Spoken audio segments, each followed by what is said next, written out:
Yeah.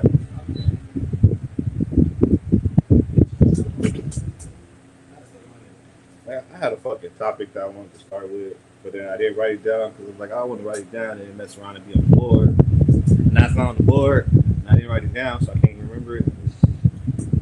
Yeah. That's why all through the week I write. I got a ongoing notes app. So when I remember it, I write it down because I know I'll forget about it. We're going to share that. So that way we can all just add to it. Can add to it. We can copy it to we have to copy it to like A Google Doc, so yeah. yeah, that's what I do for Geeking on Tech. Running no, I was watching the Earth, Wind, and Fire documentary yesterday. It was crazy though. I was telling Lucy, he showed a link to when we was watching it, and they was talking. So they like their costume designer, her son. They was talking to her. They was talking to him for probably like 20 minutes in the documentary. You know, he talking about all the stuff that his mom did for her, like did for Earth, Wind, and Fire. Then later on, they talking about how Maurice White was like her dad. He was on the road all the time. All he was focused on was music. And he was like, yeah, so Maurice White's my dad and shit. So it's like, bro, we talked to you for 30 minutes. How did that never come up? What are we talking about? Why are y'all positioning like this? They would give no real credit. So I think they did for the shock factor because one of his sons, I think, is the like actual producer of the documentary, and you could tell they got different mamas. They got different mamas, but like you can tell, like after the fact, you see it, like y'all do pay pictures. I can see how y'all got the same dad. Like, but when you see it in the actual documentary, since like if you watching it, you're not paying attention to the fact that damn, these niggas look like each other. They just the white skin. Just some light skin. And then later on, I want to be racist and be like, oh, you niggas just look alike. Right. And so then later on, when he finally dropped it, like, yeah, Reese, like, yeah, he's my father. And me and my dad started. So wait, was he the stylist too? No, so his mom was the stylist. Oh, but her son. Yeah, because he's telling all the stuff. Like I said, he's telling all the stuff. Like, yeah, my mom spent $1 billion over the course of 1 year in just factory. He's starting with quiet. So he going through all of this stuff, and then they also interviewing like his life partner, and like she was like, no, he told me straight up, I love you. I want you for the rest of my life. I ain't getting married to you. I ain't getting married to you though. Yeah, but they was in the 70s and stuff. And she was like, I'm fine with that. Right. Like, I'm cool. I'll take that. Yeah. So it was a real good documentary. Deep as fuck part. It's crazy. You would have thought that like hearing their music, seeing their fan base, that they was on drugs and alcohol. They do nothing. He said that was the one of their things. Yeah, music is their drug. He was like, they said that he told them, we're not a drug band, we're not an alcohol band, we are here for the music. And so like I said, you see the music that come out, you see like their fan base, I thought they was talking all the time. Right.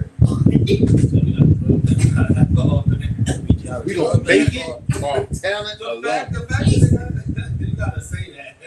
Hey, but you gotta think that 60, 70s. Somebody tried. Somebody did too much. Somebody came to rehearsal. Hey, but think about like the Temptations, like that whole part where was it Paul? Yeah. Paul get all drunk and like that could affect the whole group. So true. I can see how I make that speech. And your voices, like I think that's another thing that was all entertainment. Like I used to always wonder, like, because they would show like white bands or white musicians, and they'd be like drugged out. Like, oh, he's out there doing heroin and all this shit. It's like, bro, how do you keep your voice when you're smoking heroin or smoking this or smoking cigarettes? Look, it's like drugs is different back then. They be It like was years. Aerosmith. He talked. Steven Tyler. He talked about it on TV. Right. That's what I'm saying. Hearing Steven Tyler's voice though. Now you can. Yeah. But it's like how that didn't affect you in the height of all y'all like touring and stuff. Yeah, that's crazy. Right. You know you're not doing this in love with you, but it's back then. Right. Well, I think that's another thing. They probably were doing some heavy drugs. They was doing that like ketamine and injectables or snorting. But Yeah. still, fam, I can't. I can't imagine. Not to get on stage and have to remember a whole album. Yeah, the railroad album is crazy. Yeah, with But no I mean, you get it backtrack. high, you remember it high. You know what I'm saying? Like, Another thing I want to talk about is Lil Wayne. Oh my god, bro! I heard that in the middle of the storm. I was pissed off.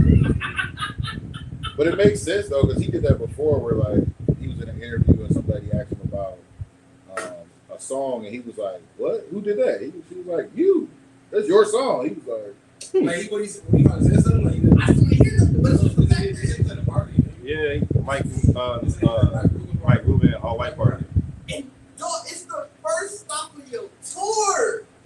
I was saying the hate, the backlash they try to give Lauren Hill. I feel like definitely should get to Lauryn Hill show wait up. a minute, bro. Wayne don't show up. I am not gonna let you say that because Lauryn Hill hasn't like for a year straight was late to shows or just didn't show up. Like I bet she's not showing up. that was a lot. No, like I said, her whole tour she did like 2 years ago. Every day they said she was late, but a couple of them she just didn't show up because she showed up pretty much after the concert venue was like closed. Oh yeah. So it's like, bro, no. But Wayne, I just give Wayne. I will understand what you're saying because Wayne, when I went to see him, I was very underwhelmed. Like the show wasn't the best. He didn't have no energy. He was just up there with the band and the DJ, and it was just like very dry.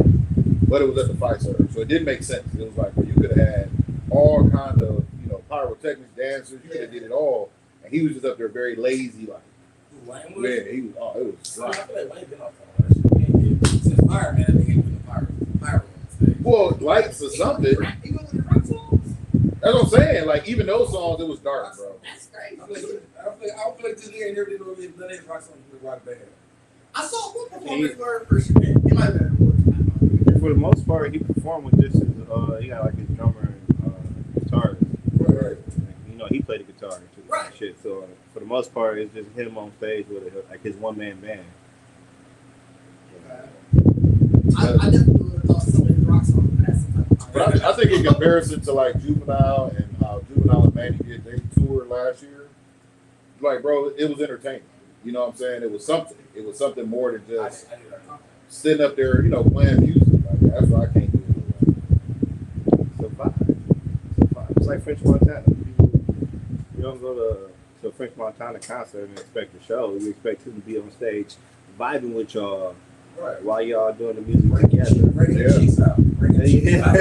I just got on the phone. They was like, what is one artist music that if people found out that you listen to, that they would probably question your musical choice? Mine is French Montana. Hey, I really make good music. I rock with French. I rock with French. Y'all Max understand. Trust me when I tell you, the general public don't fuck with French Montana. Yeah, because you know why, bro? I think because he's Moroccan. I really believe people got a thing Probably with the, French. Somebody said something like waves crashing up. Probably the fan. Oh, That's because we gotta stay cool. it's not It's hot as a bitch. Yeah. Yeah, but yeah, the general public, they talk about French Montana bad, bro. It's picking up with that. I'm not surprised. They talk, it did last time. That's what I think. Yeah, it did. It definitely did last week. You said it did? I thought it did. No, it must have been our mic then because I can hear them. Oh yeah, it probably is most likely that one. I turned that one down. But yeah, the general public, they talk about bad. But I'm like, hey man, I just said I've always the mac and cheese, like when he was doing the cocaine city DVDs, like I've always had I know that's crazy. Yeah, they be hating on French. They ain't no French, bro. But I think because he had that beef with 50, he had like, I think it's the He beef. know how to rap to his beats. You don't think he know how to rap to his beats that he has? So him and Harry Hey, he Paul do. is classic, bro. What are you talking about? Hey, he be going crazy. Yeah, dog. I told a lot of times where they're for the beat and that first one go up next track. Like he skipped Fresh Montana verse on Space Steven. That track, 2 verses 2. That's crazy. That's what I said. French got the best verse to me. I just- How would you know you didn't listen to it?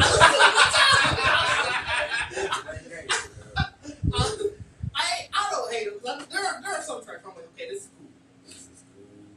I would have been a French Montana concert though. What's the open I would, bro. If he was, I feel like that'd be. It's like Trip just said. That'd be such a vibe. bro, Just in the show. And ain't no telling who he gonna bring out. Cause like Fresh cool with everybody. Yeah, But, Fresh, you know, if he had a Fresh and Friends show, that's Bro, it'll go so crazy, but you can't really do that without Drake.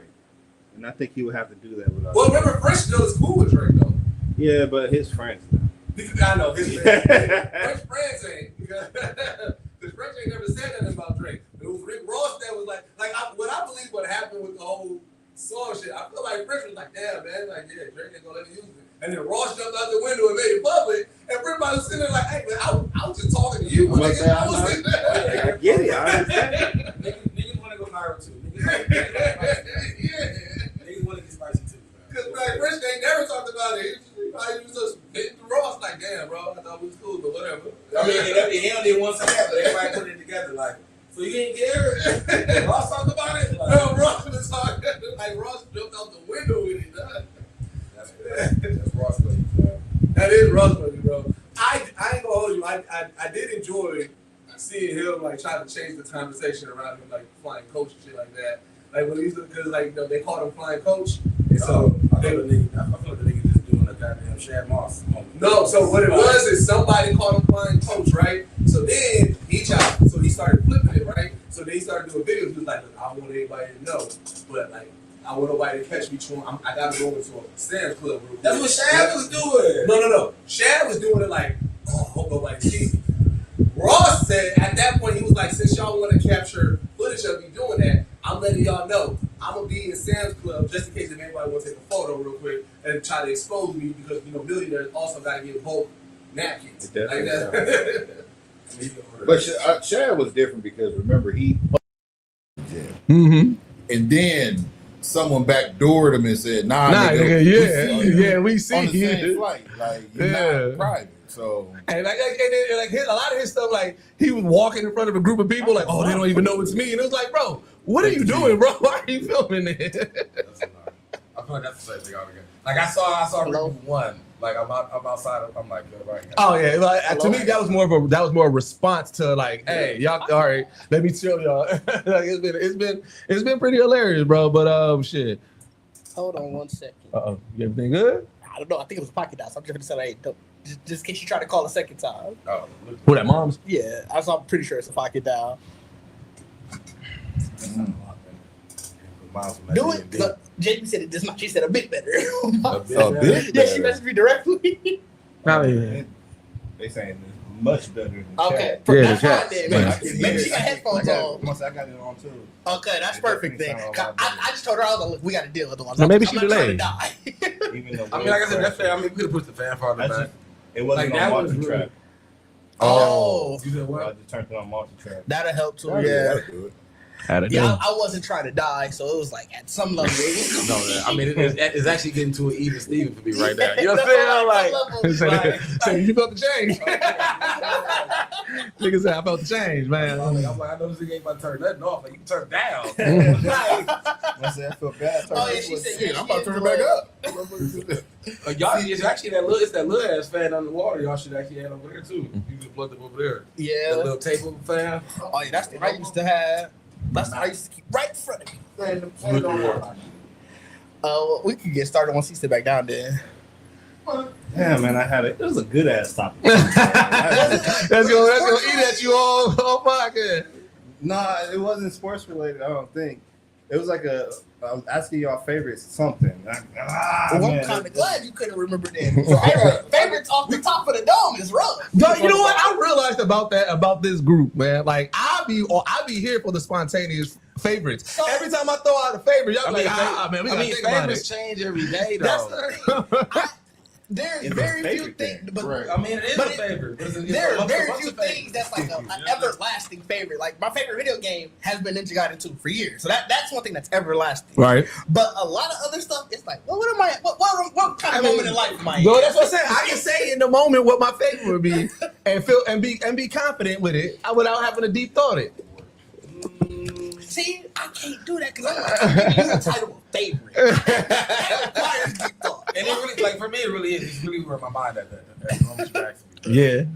Like I really, because I might, you know what I'm saying? Like That's even like saying like horror or some shit. Like you might be in a good day where you might be like Exorcist my favorite, but then you really be like in a day of just feeling like beating the shit out of somebody. So you might be like terrified. But see, to me, that's the beautiful essence of podcasting. It's like whatever episode I might say this, and then 9 episodes later on I might say something else. That's just, you know what I'm saying? I mean, that's what we be trying to do. Like, we're trying to get you like, all right, I gotta give you a different favorite. Then somebody will be like, this ain't your favorite. Hey. You said on July 25th. And then I'll be like, hey man, thank you for being a fan. Man, that means you really watching. Man. That's why you holding us accountable. You really watching, man. That's why I hate, like, what's your favorite over than just like one of your favorites. Like, you just say one of your favorites. But Yeah. You say, what's your favorite? It's like, bro, I gotta shovel through my favorites to find the favorite. Like, you know what I'm saying? Like now I gotta really shovel through all my favorites. It turns into a tournament of favorites. Yeah, like in now your they head. battling in my mind. You know, Like, we got like a whole bracket. I just remember what it is now. Okay. I remember what it is now. We can get going and I'll just do it at the top of the file. That works. All right, man. 3, 1, 2. Are you set up? I'm good now. 3. All right. Welcome back to the Geekset podcast, only podcast that blend hip hop culture and geek culture together. I'm your boy Deuces with me. I got my man Bacardi Sensei in the building. What's going on, everybody? How are we doing today? Man, we, staying hydrated. They want us to do, you know what I'm saying? I got my man Didge in the building. What is happening, people? What is happening, people? All right, we got Trip in the building. What's going on, everybody? Man, we got King out the shop, Yeah, man. what it do, everybody? 5, dog. You know what I'm saying? That nigga got the feds over there tracking his ass. But hey, let's hear it. I've been up like, bro. Trip's evolution with production has been like you always like to see your niggas level up. Like, Did he catch y'all walking in? I did not. You didn't Oh, do is that it? what you were supposed to be doing? Yeah, I was struggling to get that to connect to my phone. Oh, He had it in the middle of the right out there. I was like, you think it's safe? Like, Oh. it's like, yeah, he's working. What's going on? What's going on? Yeah, that was because of Bacardi's suggestion. He scared me. He was like, man, it's a little dangerous to put it out there. I'm like, I was It's a really quiet saying, zone. he was You standing never outside. I was know. like, is this safe? You know what I'm saying? I'm No, like, that's where you gonna be at? I'll be like, where? Like, I've been back early. I didn't know he was trying to record. No, when I walked in, it's a black screen. Like you said, he's trying to connect it to his phone. So I'm like, all right, he clearly fiddling with something. yeah. I said, oh, put it back. Don't tell nobody about my bag. Man, but shit, what y'all niggas been up to, man? Man, I What is just the dream guy? got off the freeway, Seriously. came back from Usher and Chris Brown Oh, concert. yeah, in you Detroit. did that. Get this nigga Adventure Time. I got it. Yeah, I was gonna say this is a real adventure time. So let me tell y'all this quick story, and this is by far. If I'm gonna do stand up, this is gonna be one of the jokes. Okay. Right. So my wife got invited to. Shout out to Drea. She in the chat. She got invited to the Shout out, concert by Drea. one of her best friends. Right. So last minute, they put it together. Now I found out when I get there, it was supposed to be a girls' trip. Which, hey, I wasn't gonna be there no way because my plan was to go to Detroit to enjoy Detroit. Yeah. But that was my excuse. Like, I'm gonna help y'all drive, and then when I get there, I'm out. You're right. So they end up, getting 2 separate rooms and shit. So they getting ready. I'm ready. I ain't gotta do too much. You know what I'm Right. saying? I threw on my little clothes that I'm gonna be outside in. They get ready. We walk. Now we're a block and a half from Ford Field. Our hotel is. Okay. We walk to the Ford Field, you know what I'm saying, door shit. It's early. It's like probably 5:45, 6 o'clock. And the concert starts, or doors open officially at 7, but the show didn't go on to like 8:45. Like, nigga, they was in there just parlaying chilling. But in this time, she had access to some other shit. So I'm like, I'm trying to make sure she gets the full experience. But on the back end, there is a storm coming. Yeah. And they're like, all the notifications started rolling in because we checked the weather and there wasn't supposed to be no storm for Detroit. It was only supposed to hit Wisconsin and go up. Right. This shit came like the Terminator, bro. Like, we saw, remember the dark cloud when she was driving into the Yeah. fucking Oh, yeah. from the gas station in Mexico, and she's like, yeah, I think a storm's coming, and you just see black. That shit was over the horizon. So I'm talking to her real calm, like, hey, you ready? You know what I'm saying? You want to get you in. I want to make sure you get in. Right. So she's like, oh yeah, I'm good. So, put on her makeup. And then I'm like nervous because I got on white shorts. Oh. You know what I'm saying? I don't want to be out here with my Right. drawers showing. I'm be out here soaking wet. Oh, bro, man, right? But at the same time, I love people watching, so I'm watching all the people. You know what I'm saying? And then we get to the gate, and they couldn't get their Ticketmaster website up on their phone, so it took a while. And I'm like, yo, we might want to take cover because this is gonna get bad. Yeah. And I love my wife, but she's so oblivious because she just thinking about just getting in, meeting up with her friends, and I know in my heart I'm like, she not thinking about me. She just said it. She just said in the comments she thought the wind was coming from her AirPods. No, that's Right. what I was earlier. Earlier in the chat. No, so she meant that. She meant the wind was coming from her AirPods. So I'm sitting here like, look, let's just duck into this little parking garage. So now we duck into the parking garage to wait. As soon as we get in the parking garage, it's just a gust of wind comes, bro, and knocks all the trash cans over. All the shit. Like everything just gets knocked over. People are running to get into the door, but they getting dust in their eyes, their outfit getting dirty, wigs falling off and shit. It's so crazy, right? Because everybody was looking really, really nice. They all just corral to the door. And then it starts to rain. And when I say, bro, that shit rained so hard and quick. It was a drain in the parking structure, right? We all just talking and shit. We like, damn, yeah, this is bad. We look around, that motherfucker geysering up. Damn. And I'm like, oh shit, like, this might be bad. Nigga, for like 2 hours, it was just off and on raining, bro, and just windy and shitty. So no, matter of fact, I'm taking this back. For like that 30 minutes, it did it, and then it slowed down just enough.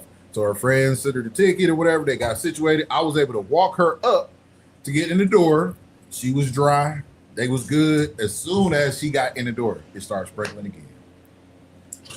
Beeline my ass to the bar. I get in the bar. It rained again. So I'm eating and shit. I'm chilling. Dog, this was like I said, the most hot, cold, bipolar weather. Like I thought It sounds was on some It bullshit. definitely does. This was some bullshit. But they was just in there, bro, having a good ass time, fam. Having a living life, enjoying the show.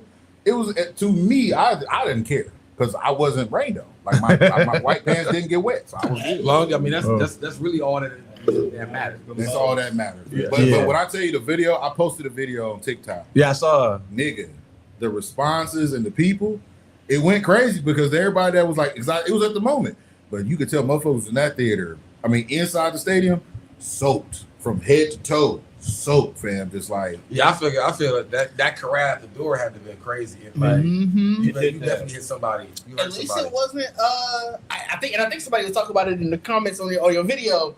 Who was it on that Soldier Field where it rained? oh yeah, Drake. Yeah. Yeah, okay. She went to Beyonce. Okay, yeah. They went to Beyonce I like remember 3 or 4 years I had a ago. friend who was at that. And, Soldier Field obviously is open air. Yeah. Like at least the stadium that they in is It's covered. Yeah. So Soldier Field's they not. was in the middle of the Beyonce concert. Wow. Just like, nigga, we gotta Nigga, like that listen, nigga. they had them, the rickshaw riders and shit. The dudes, bro, it was people pulling up on rickshaw rides, bro. Just didn't even care. Like it was like, I'm already wet. Yeah, at some point, you just embrace the elements. Yeah, Like, you just in it now. But I felt bad for the chick. That is no, pneumonia it's too way. hot. It's not. It's not enough. When you get up in It's that, when you that get up in Oh, that, it's muggy. It's Yeah. It's It's humid. when you get up in that damn kind of Warm sit with all them wet, boy, That Only warm bodies. wet. bro. I mean, That's the stinking worst. is different. That's when you start said chafing. pneumonia. Yeah. I'm saying pneumonia. Now, the smell's gonna be wild. Smell's gonna be wild. Oh, I didn't even think about that. Like all that mildew smell is Yeah. rough. Yeah, but Because she said that it was hot in the States. She said people was leaving. Nigga, I got back. I kicked it. I literally kicked it. I went like everywhere. Yeah. And then I got back to her like 10:45, almost 11, and I texted her like, "Hey, is it almost over?" Because it was niggas filing out that motherfucker. Like, but I could see why. If you soaking wet and hot and muggy, because she's always cold. yeah, She was like, "Oh, I'm in here fine." I was Yeah. like, "Yeah, it must be at least 80 in that bitch."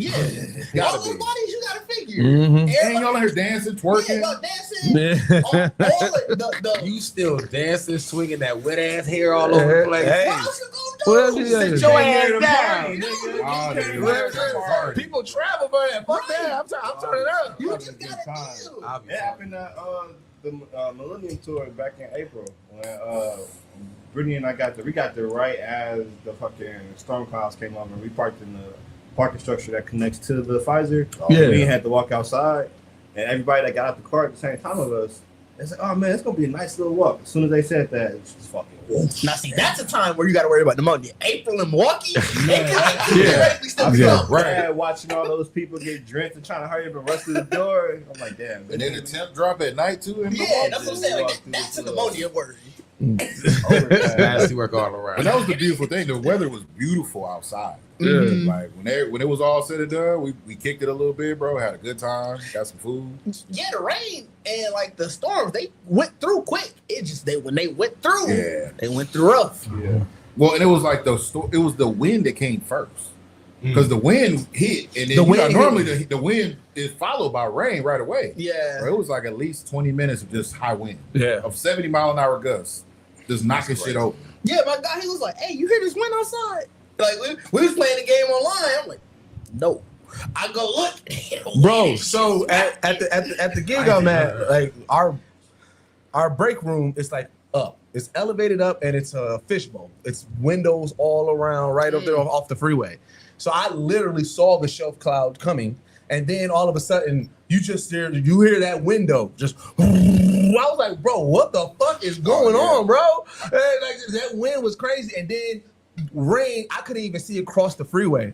So much rain was coming down. Yeah. Yeah. And then, like I said, it was off and on for like 2 hours, but it was like that first 10 minutes, it was crazy. I was like, bro, what is going on? That's That's wild. Was that Thursday, Friday? One of Oh, those? yeah. This is left side. When I tell you though, same Yeah. deal. I got it on film. I got it on film too. yeah, it was the Thursday, fucking, 'cause Friday would have made it to Detroit. The Yeah. parking guy was sitting there and he was like, "What's going on?" And I'm like, "Bro, it's a storm walking down the street." And he was like, "It's coming down the street." I said, "Look," we both poked our head out, Mm-hmm. and you could see, like, it looked like it was raining. But Yeah. it was just wind Mhm. knocking up all Just the wind. dust and dirt and all that shit. That's why, granted, that game audio chat is terrible. That's why me and Mike was both like, man, our lights are flickering. Oh yeah, it was power outages here. Oh yeah, okay. Yeah. That's so it was storming when we was playing the game. Yeah, so by the time we started playing, it had left by me. Okay. But other parts of Milwaukee was still, because Yeah. obviously it ain't like one Yeah, line. yeah. So other parts of Milwaukee definitely was still getting stormed. But right before you had got on, that's when he was like, "Hey, you hear all this wind?" And like I said, when you seeing all that, and I was like, "Ooh, I hope my lights don't flicker." Oh, I ain't And so then, as we were playing, my light, I could see I had my ceiling fan on, so the lights attached to my ceiling fan, I could see them flickering, and I was like, "Fuck! I hope this doesn't like." Yeah, because I started seeing people post something on their car, but I'm like, bro, what the What the fuck y'all talking about, man? Carl, like, I see nothing but clear skies out here. What the fuck y'all niggas talking about, man?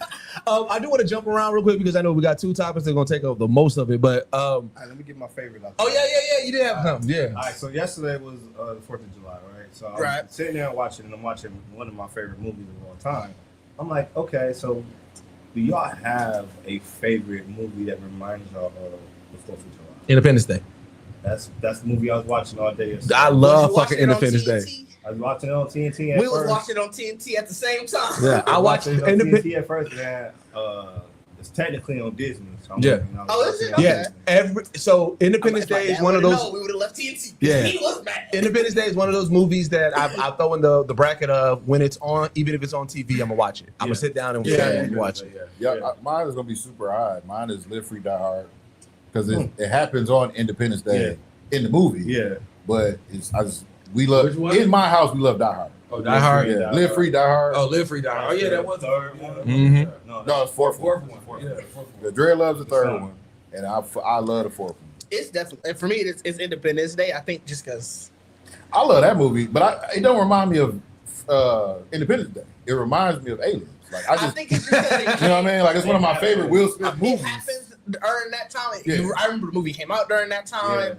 Yeah, I mean, it's called Independence Day. Also, Yeah, Like that's they- really they- why. That's really why. Right. At the end of the movie, they say Happy Independence Day, Happy 4th of Yeah, July. right. At the, the The comics of the film is definitely on Independence Day. Yeah, Or I was gonna say Sandlot. The Sandlot is based around that time period of 4th of July. It was based on how You know- remember that. I don't remember the 4th of July aspect of Sandlot, so that's crazy. It was the very first game that he actually played and got a hit. It was during the fireworks. Oh, okay. It was during the 4th of What's July. the Sandlot the one with the dog? Yep. Mhm. See, that's what I always thought of. It's like I thought the We main didn't one bring was up that of Sandlot when we was the talking the sports house. films We yesterday. did not. Oh, sorry about that. Yeah, we was talking sports films with my dad yesterday, and we was talking like all like what are the best sports films, and I feel like we was all in agreement that none of us are really huge on baseball films. Major League is probably the one that we just forgot Sandlot. Like none of us mentioned Sandlot, but like Major League was the one that we were like, oh, you know that's good. Y'all talking about Field of Dreams? Field of Dreams. None of us seem to like it. Like So I love all those. My favorite, if I'm talking my favorite is Any Given Sunday. Any Given Sunday is my favorite. We didn't get into like a deep conversation to bring up other ones like that much. Started off like, what's your favorite sports film? Because we was talking about speeches. Yeah. So I was saying that speech in Independence Day from that president is one of my favorite speeches. That's a top tier speech. I was like, he's one of my favorite presidents in all of movies and TVs. Like, you know what I'm saying? And so we got to talk about that. And then Didge brought up Al Pacino's speech in Any Given Sunday. And I was like, there's a commercial out right now using that speech. Yeah. I meant to look it up. I wanted to see what, like, because that's such a. I feel like it's a car commercial. Yeah, what are you using that for? But yeah, like I said, let's hear. I love Angels in Outfield. I love Rookie of the Year. I love Little Giants. I love fucking Sandlot. You know what I'm saying? Like my favorite. I have two probably favorite sports films, and it's Unnecessary Roughness in The Program. I feel like Unnecessary Roughness they tried to remake it with The Replacements. Yep. I love Sunset Park. Gridiron Gang. Gridiron Gang. Longest Yard. 6 Man. White Man Can't Jump. Butter Rim. Coach Carter, man. Coach Carter is probably impactful. Probably the most impactful that I've watched. So Coach Carter got ruined for me when I heard the real story. About the actual coach? About the actual coach and the actual like that team wasn't a ragtag group of niggas like that. They said that team was blowing niggas out. Oh, it was good. Yeah, it was elite. Yeah. But to be fair, but I feel like that's what you have to look at that. That's the origin story. Yeah. Like after those seasons, they were just wiping niggas out. Right. I was gonna say I don't think it was that they were trying to say that team wasn't good. They were just trying to say that they had some like niggas that weren't behaving. Ruffians. Yeah, they was like they were miscreants a little bit. But like even the part of him like closing the gym, you know how in the movie all the parents was loving it. Yeah. They said that nigga almost got ran out. Oh yeah, bro. That's the way. I was mad that I was mad that they didn't depict badass kid. Yeah, bro, I was mad that they didn't depict that how really it went down. Because the way it really went down, they was ready to fight that nigga for real. This nigga get Duke. He can go Duke. You stopping that? But which it makes more sense if we got a winning team. Yeah, these niggas rough around the edges, but we got a winning team, and these niggas they might gonna go the distance. Don't be shutting down our gym, bro. Right. He was really playing hard monitor in that movie. Right. Like he was really playing. But I also think it goes with like he was thinking about the kids' future. He was. Like your star player getting chicks pregnant. Yeah. If you got to, you know what I'm saying, motherfuckers like doing dumb shit on the outside. Sometimes you do gotta like set an example. Yeah, like, you can't just get over because you're good at basketball. But I think to Deuce's point, I would rather see Nat now. I'd rather see the town say, let them niggas play. What could have been? What could have been? All right, so what they doing over there at the Joe Budden Network is crazy to me. Yeah, it's crazy to me. The Clippers, like, no. Like, so what is that last word? Fee. Oh, okay. All right. I thought it said fat at first. I don't know what the fuck. Right. So, like, I remember I brought it up here. Like, you know, Joe Budden, he issues out suspensions, pretty much. You know what I'm saying? Like, we talked about that before. Like, if me and Kane got into it, I'd be like, all right, Kane, don't show up for the next 4 podcasts, and them niggas don't show up for the next 4 podcasts. Right. Like, to me, that was a wild aspect itself. That's crazy. You suspending niggas from the pod. Suspending niggas from the pod, bro. Grown ass niggas get suspended from the pod, right? So then, like I said, my last day. They don't show up for the next 4 pods. I'll do you one better. I don't show up. I mean, you still get paid. You just can't do it a pod. Am I getting paid those 4 pods that I'm missing? I don't think you do. I don't think you do. That's what Flip was talking about. Oh yeah, that was the Flip. Yeah, you know. He was mad because he told him only come to the exclusive. And Flip was like, man, what are you doing? Like, bro, they count word count. Like, so they be like, hey, Bacardi, man, you only been doing like 100 words per podcast, bro. I'm gonna need you to amp it up, bro. Like, they. Oh, he got a real system. Yeah, he got a real system, right? Like, when they plug in that transcript, they like count the words. Yeah. So they lay this thing. Because, you know, right now in podcast world, the big thing is the clippers. Is the people, you know, hey, clip that, and they clip a segment and things like that. Like the people, So this like the the people, second the people that's time- watching the live, Yeah. telling everybody. This is the second time I just realized what you meant by Clippers. Because after I thought, like I said, I thought at first I thought it was the basketball team. Yeah. Then after I'm like, oh, nah, niggas. Barbers. Barbers. No. Haircuts. I was like, So, what the fuck? I thought got a haircut, I mean, it was a wild. It's a wild statement. It was a wild statement. But I definitely thought it was about. I thought basketball first. But that's because I also didn't know what fat meant. I thought it had to be. You know what I mean? When he said fees, I'm like, okay, now I know what you're talking about. I really was like, damn, is he getting them like they gotta all go to the So- same barber? on their Patreon, he has a $500 tier for Clippers. You get unlimited. You can clip it, and they will not demonetize you. They will not strike you down. You can clip it and use footage from the podcast if you pay How much you pay? $500 a month. A month? And bro, what's the dirt? The Stop TV, and I forgot another one, like them channels that be like that's always They pay. They pay that. And so a couple other people. Because they make more than that. Yeah. Yeah, but they also do, because what it is they're no longer posting, like the Joe Budden page is no longer posting clips on Twitter, because Ian, who is the Joe Budden's manager, also created their own Joe Budden podcast social media. It literally looks like a Twitter clone, and that's where the Joe Budden clips are going to be there. So you have to sign up to that website if you want to see clips and have the So conversation they about isolating the clips to Yes. themselves? Yes. I mean, Because it's value. Yeah, Yeah. it's smart. I mean, the So, fire thing capitalistic is smart, because I mean, I feel like that's what I'm saying. Like, Mhm. you're not really expecting nobody. I forgot. I saw Ian on his on Twitter post about it, Like the fire thing that makes sense. 'Cause and you're I not saw really all the expecting a lot fans of, complaining about it. normal people doing it. You would catch businesses who would be like, yeah, you're saying like that's a really smart idea, but I feel like Bro, it's crazy what they going, bro. To the point, like, bro, they are so. they on Netflix too, right? No, No, no. I don't think they They're are. Patreon. They do a lot of Patreon exclusive. Yeah, So- I think they yeah. not even like that had at Spotify. Yeah, they're not. No, so there's Patreon, because and this is crazy, because what they do, so they are pro paywall. Put it behind the paywall. They like, if you ever listen to their podcast, they be like, they say that for the Patreon. They do that like egregiously. They like, we're gonna paywall it, and they do like 3-4 extra episodes behind the paywall. But to the point where everybody's talking about like obsession. They like, man, you know what? They probably should have put it behind Patreon. Like, they like legit push that to creators and everybody, like, put it behind the paywall. Don't give no free shit out. Joe Budden was like, bro, at this point, he said right now for the past month and a half, he's checking and seeing how it goes. But he's like, he said it wouldn't be crazy to see a future where the Joe Budden podcast is no longer on YouTube or anywhere free. It's gonna only be on Patreon behind the paywall. That's what he's working towards. I mean, he pretty much wanted I get it, like your own page, because I mean, in a sense, it's just making your own network. By that time you buy your own paywall, you can add whatever you want behind that. And it's like He really your own network. trying to do essentially what Kevin on stage was looking to Trying do to do, with yeah. the app. Yeah. And Kevin on stage, he was very like transparent about how Yeah. expensive that is. Mhm. But I mean, if you're starting like this, how Joe Budden doing, that money is gonna be like to But do that's it. he has a very extensive Patreon network, Yeah. and it's the cost inquired about doing it where it's like you said, your own network. It might be different because they're going to be going through Patreon, like where it's you don't have to app upkeep costs. Yeah. Like all that is handled by Patreon. Right. But So there's definitely gonna be a deal with Patreon. yeah, Like, you know what I'm he saying? was- Like, you know- but the way Kev was saying, like it was very adamant. Like it's just production cost of getting enough stuff Yeah. to get somebody to continuously pay.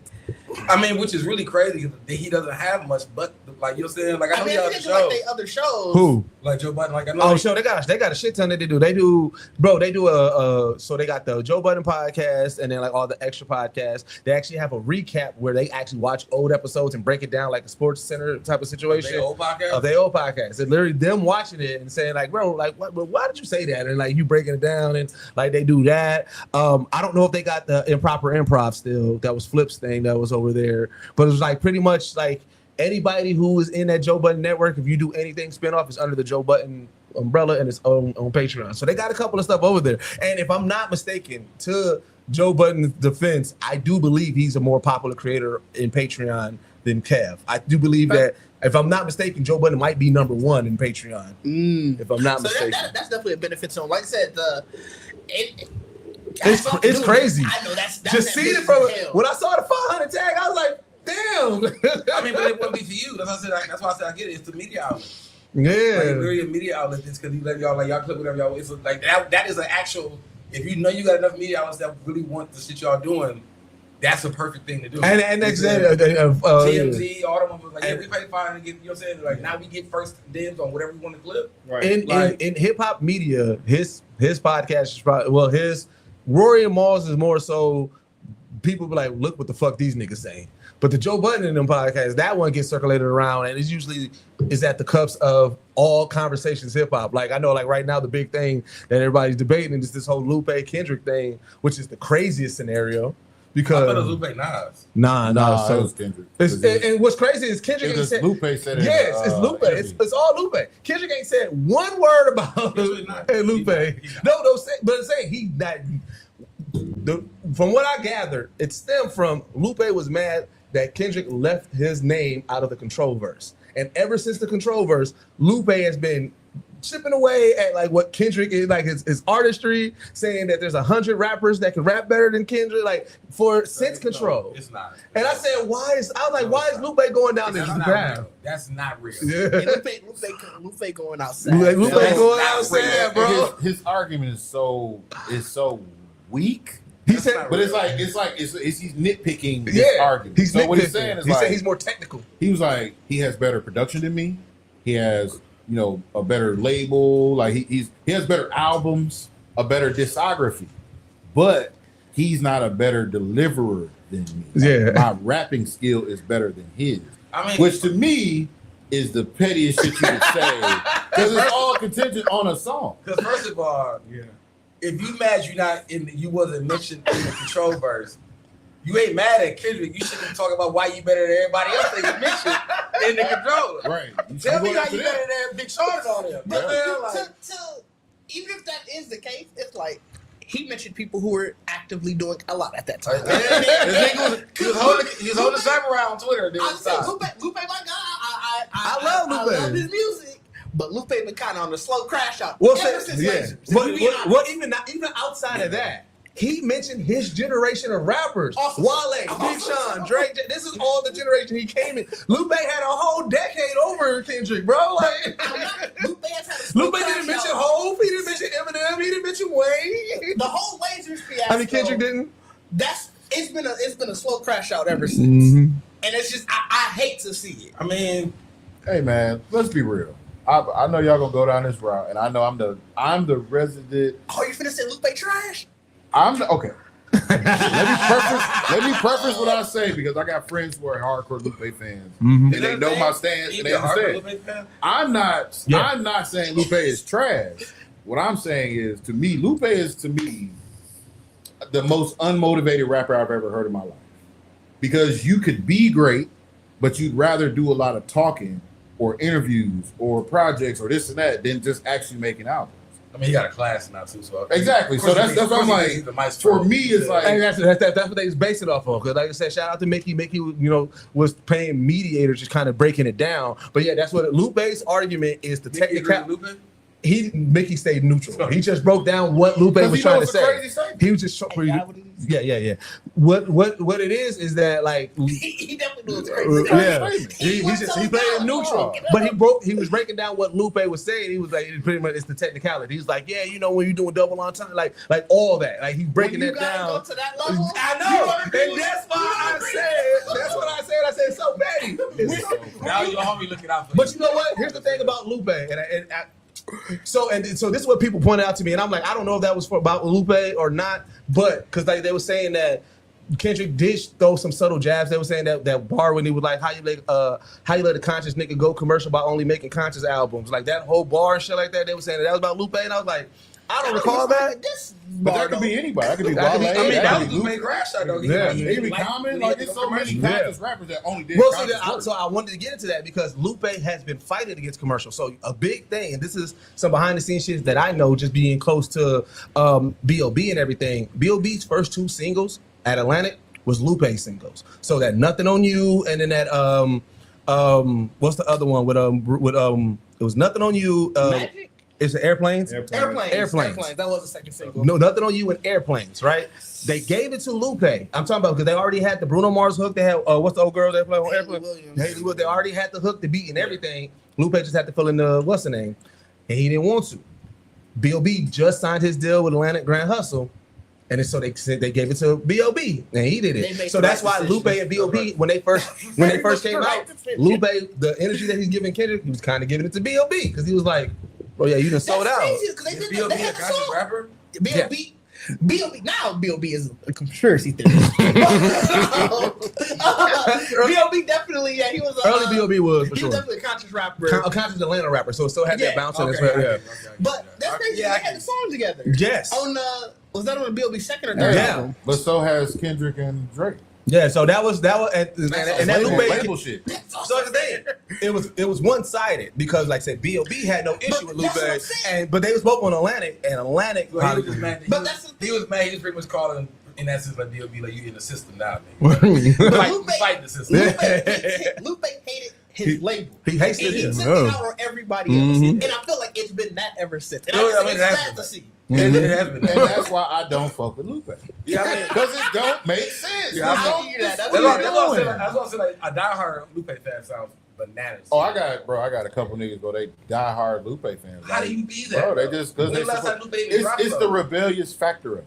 Niggas Like- who look, I am a villain fan, but I am not a villain stan. Villain stans, niggas who be like the Joker did no wrong. Them the niggas who love Lupe. That's crazy to say that. Because it's the I gotta Like be I different think when shit. you say diehard fan, are you telling me that when you if this nigga pulling up on you right now, Lupe playing? Bro, I got friends. Listen, That's not hard. No, listen. I got it's they brothers, but they like my brothers.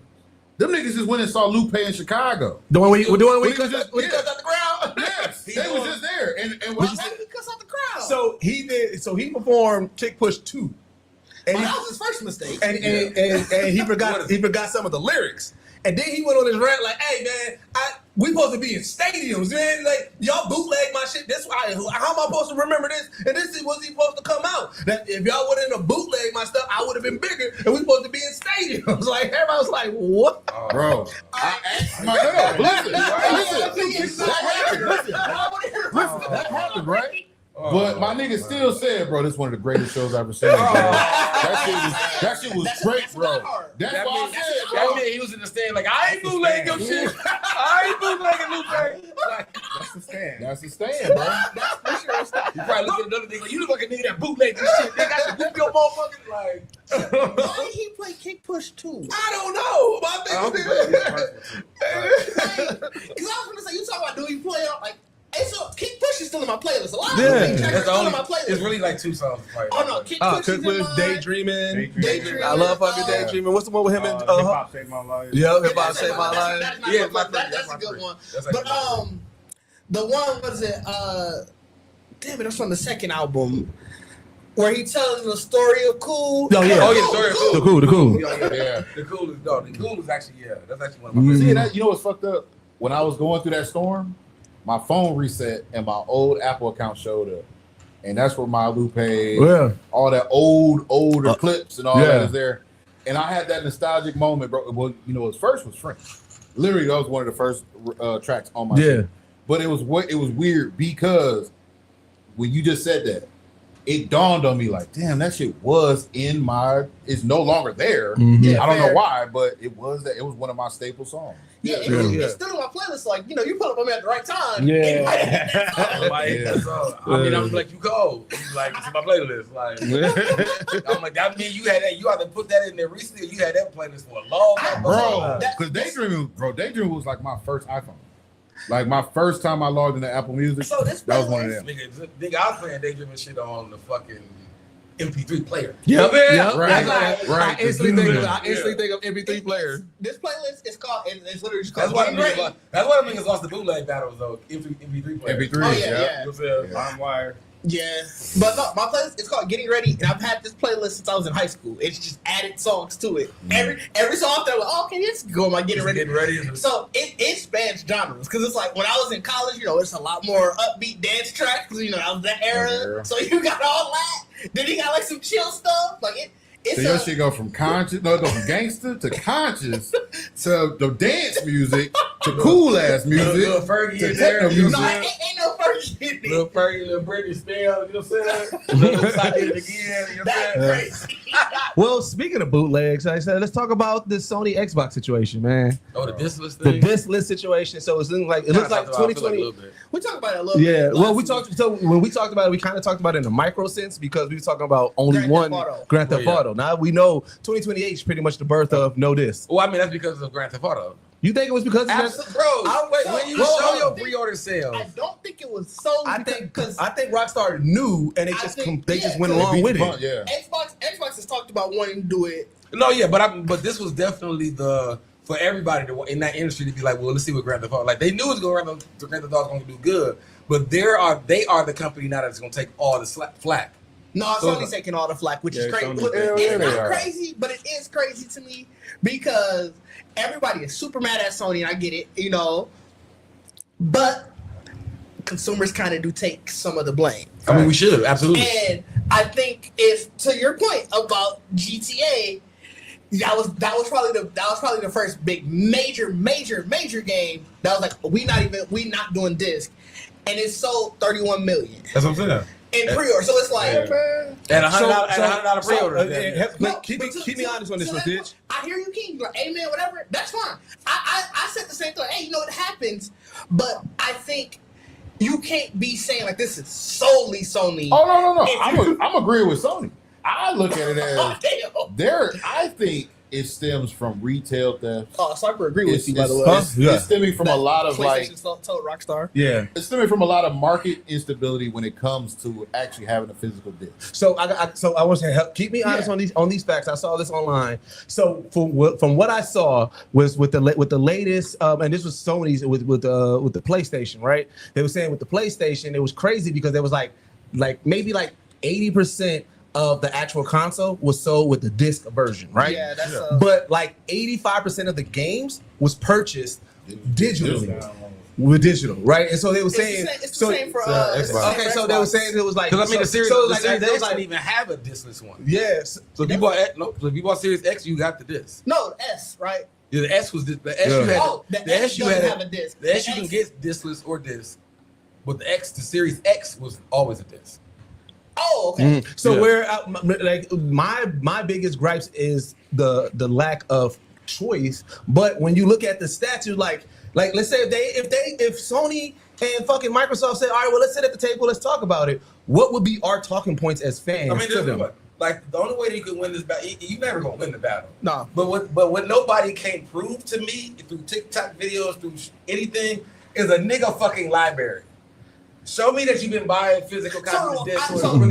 There are people That's who what I'm saying. there are a lot of people who Yeah, are but it's showing like- their library. But it's probably not enough. Well, the That's what I'm thing, saying. You buying what you want favorite. You're not literally buying every game. We also got to remember where all this started from. Anyway, all of this stemmed from they wanted to stop people from doing midnight lineups and getting robbed and getting shot. They was literally like, look, we had too many issues at GameStops of either fights and all this over the physical copy, and then people being upset that they can't get the new, like we aren't restocking fast enough, so we just gonna stream it and you better buy it right to your game. Like that's where all this started. Because you can still do the whole midnight releases, and everybody still do that. When the Yeah. game come out at midnight, they're Right. already downloading and hopping on and at 12:30. Yeah. So that doesn't change the fact. It's just you want to make things a lot more accessible, make it more accessible for the consumer. It's a lot easier to put it in their face. Yeah, and you gotta remember, malls are dying. The access is going to be limited in the retail space because back in the day we had so many other places to get it from: Best Buys, Circuit City, Walmarts, all this Radio shit. Shack, Target, and you go GameStop, everywhere, yeah. swap meets and all that, and get a copy of these video games. Now those places are just limited; they're not accessible like they used to be. yeah, but what is trash about it, and I think that's the big thing that people are super upset about, is the fact that, especially for Sony, the only place you can get digital, obviously, is through the Sony store, like the PlayStation store. So it's like, Oh, okay. I know the example that's been going around right now is somebody was showing, I think it was God of War Ragnarok, and it's $70 still in the PlayStation store, but if you can go get a physical copy at Best Buy, it's $30. Yeah. So it's like, They can now yeah. they have that monopoly That's- yeah, on. that's- they can Oh, shit. That's Control the disrespectful. I price. didn't think about that. I didn't think about that That's either. that's the biggest thing where it's like now when you have nowhere else you can go to buy this stuff, I can set the price to whatever I want. You remove And- the used even thought process from it. Microsoft, they do the same thing with theirs, but the thing, because Steam is so big on PC, they gotta Steam kind of keeps them in check, and so that trickles it down to the Xbox. Mm-hmm. Yeah. So it does suck. I do agree with that. Because I mean, I feel like that's like the thing of it, because you are removing a lot of benefits Yeah. to even having digital, just to have them both. Changing Like you the said. idea of ownership. Yeah, I mean, So it definitely does. You never own even, it like I said, even, at like that point. even if you had a game forever and you had the physical and you don't want it, you can trade it. You can trade it in. You can trade it with a friend. Like you removing all See, of that. that's the big aspect. Remember, like I said, me, you got to think, somebody who has a son who also plays a lot, games, who's jumping into the PlayStation catalog. I used to be able to have a physical game. I can play it, beat it, give it to him, and he can play it. There's no longer there's that. no- like, that's There's no longer that. So I think that's also the marketing aspect of it for them, because not marketing. I'm sorry, strategy. Because then they can say, well, just buy another one. Oh no, I know that. I know You know that. what But I I'm mean? saying, but that Or sucks. join PlayStation Plus. By the time he's ready to play it, it's probably on there now. So Yeah. it's like, Hey, no, but the price is gonna go up oh yeah, every 6 months. oh yeah, And don't worry, that fee we'll just auto do it. You won't even see it. yeah. I mean, I think, to be truthful, I feel like that's really this is probably actually, because I don't really see it being a very successful thing. Like I feel like if it really goes into effect and we really lose all physical in that space, like if the prices stay the same, if they don't figure out something, you got to think about that. All they got to change. Like games got to be cheap. Every game should be literally cheaper. If all you I don't think so. no, either the price got to change or it has to add some type doesn't of a. but They have if to it- add something to it. But if it doesn't, like I said, but if it doesn't, Yeah, like I said, we already got examples of So this. we've already shown I get the what you're saying. industry that doesn't matter. We've already CDs shown and Yeah, DVDs, because they're gonna buy, we gonna buy music regardless. and Yeah. movies already showed That's where it's that like, I they get know. what you're saying, and I do agree with you. I don't have the faith that gamers are going to follow through. Like, people are mad now. I fully get it. I know somebody who posted, yeah, I cut my PlayStation Plus. It was supposed to expire, or I cut it as of my birthday, actually, because that's so it was expired. That was the last day of it. He's like, yeah, I'm not re-signing up. Later that night, I'm not gonna blast him out, throw his name out there. Later that night, I saw him playing College Football 27, and in order to play that, he's playing it online. You have to have PlayStation Plus, and you had to get the College Football 27 membership. And I was like, I really want to ask, like, what happened, maybe he fam? got it in the, maybe he got a free month. Nah, a month, fam. He's sorry. Maybe he already went out and then he had to play his month out. on the expiration thing that it said on the picture that he sent, or they posted online, it said 7/2/26. Oh, so he made a post statement, Yeah. and then you saw a nigga on. And I I saw never seen the chat like on his you boots, I would have would've caught a been. quick chat like, what's And so good, cuz? I just looked at it, I was like, Well, so like I said, my thing, reason why I don't think it's going to change is like I said, when I remember when CDs started like really Xing out, and you got to think CDs, the price for CDs and the digital cost for a download of album has not changed. I just feel For like movies, the price for a movie that you used to buy with a DVD Right. and the price for the digital download has not changed. what'll happen is they'll become even more collectors. It's actually more. I must say, But I movies just- are more expensive. Yeah, movies like $24.99 now. You're like, bro, I used to be able to get this for $13.99. I just feel like it's like when I feel like the downfall I see is like I feel like we all think about it in the sense of like us being adults and like you gonna buy what you want to buy. But I do think about like parents and kids, and you know what I'm saying, like parents ain't finna be buying $80 games over and over. Here's why I kids. disagree. Here's why I disagree. Look at how they treat prom. Look at how they treat homecoming. Look at all the unnecessary things that parents like these new age parents pay for. They gonna pay if they can't want that game. They gonna get that game, bro. Parents these days are not standing on business like old school parents. Listen. I'm be real with you, bro. Having kids in high school and talking to other parents and comparing what those kids have access to what my kids have access to. A lot of people leading with their wallet. They're not leading with discipline. They're not leading with, earning shit. I want my kid to have it because I didn't have it. Or I want my kid to have it because I know these other kids gonna have it. I want my kid to be And left it's a out. motivator because if my kid's a good kid, then they can have it. Where I'd be like, I'm the complete opposite. Dre tell you, I'd be the first one to be like, no, hell no. What'd you do to get it? What you know what I'm saying? What did you do to earn it? And they'd be like, well, 14 of my friends got it, so I need it. And I just want to play with them. So it's like, nigga, well, do something to earn it. I just think about when We grew up, when I grew up, but I just because I guess in the same sense of what y'all saying too, because I get it. Like I feel like I feel like the need of wanting a video games isn't as high as when I was like when my birthday came, I didn't just get a game. Like I would get 5-6 games because my mother went to game. Like you gonna get your one game you want.